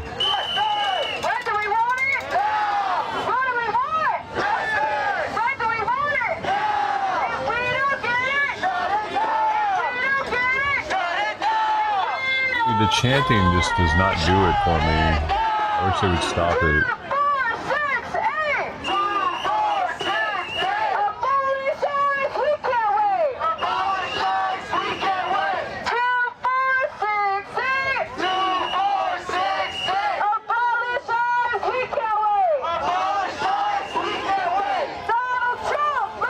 He's got one, so read them all.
That damn cat, dude. Can I just have a fucking break, man?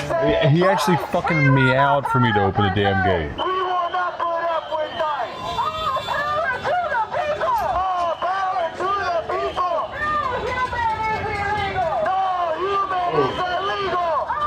Over this shit, bro.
How to use the gumbo.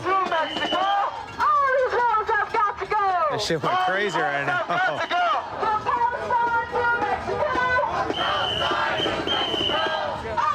We're at Ocean and Cherry, Ocean and Cherry. Hey Trump, we can see. Hey Trump, we can see. His state of democracy.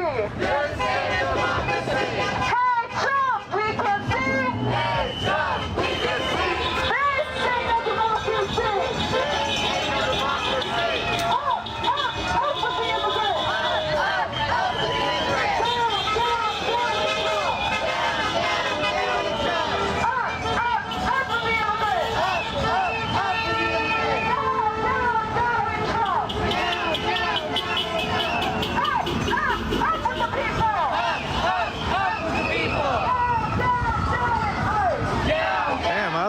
Using this. I'm gonna start using this little gumbo thing. It's kind of hard to use. I'm not used to it because it kind of goes slower than obviously in my hand, but it holds the screen like still though.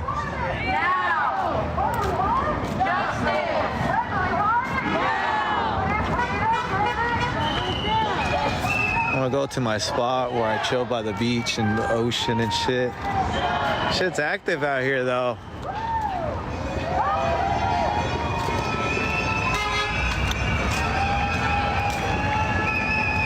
Yeah, no, I'm always safe, man. Thank you guys.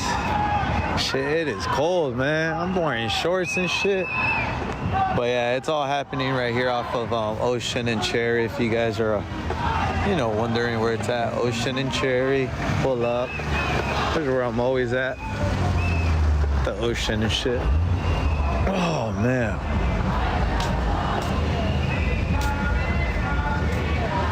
Yeah, pull up. It's right here, Ocean and Cherry.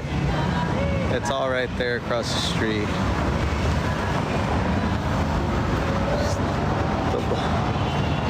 Yeah, man, I'm right here. So I was, this is where I stay at, Jackie.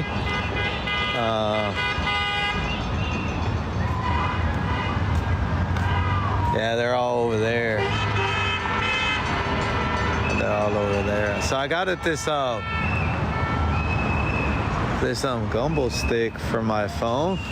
It's pretty sick, but it's hard to use. Like, I'm not used to, usually I use my hand, but using this it's kind of hard. I ain't gonna lie. Like, you gotta know how to. Oh my god, shut the fuck up. Where you face it. Or could it possibly be? It's pretty cool though. I just gotta learn how to work this motherfucker.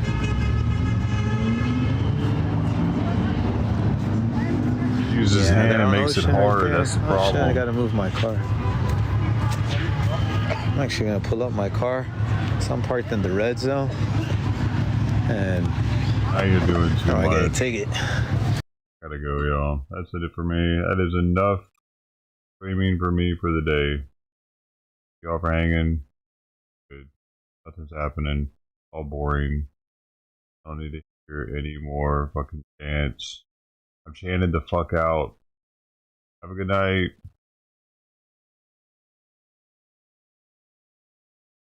No more chanting.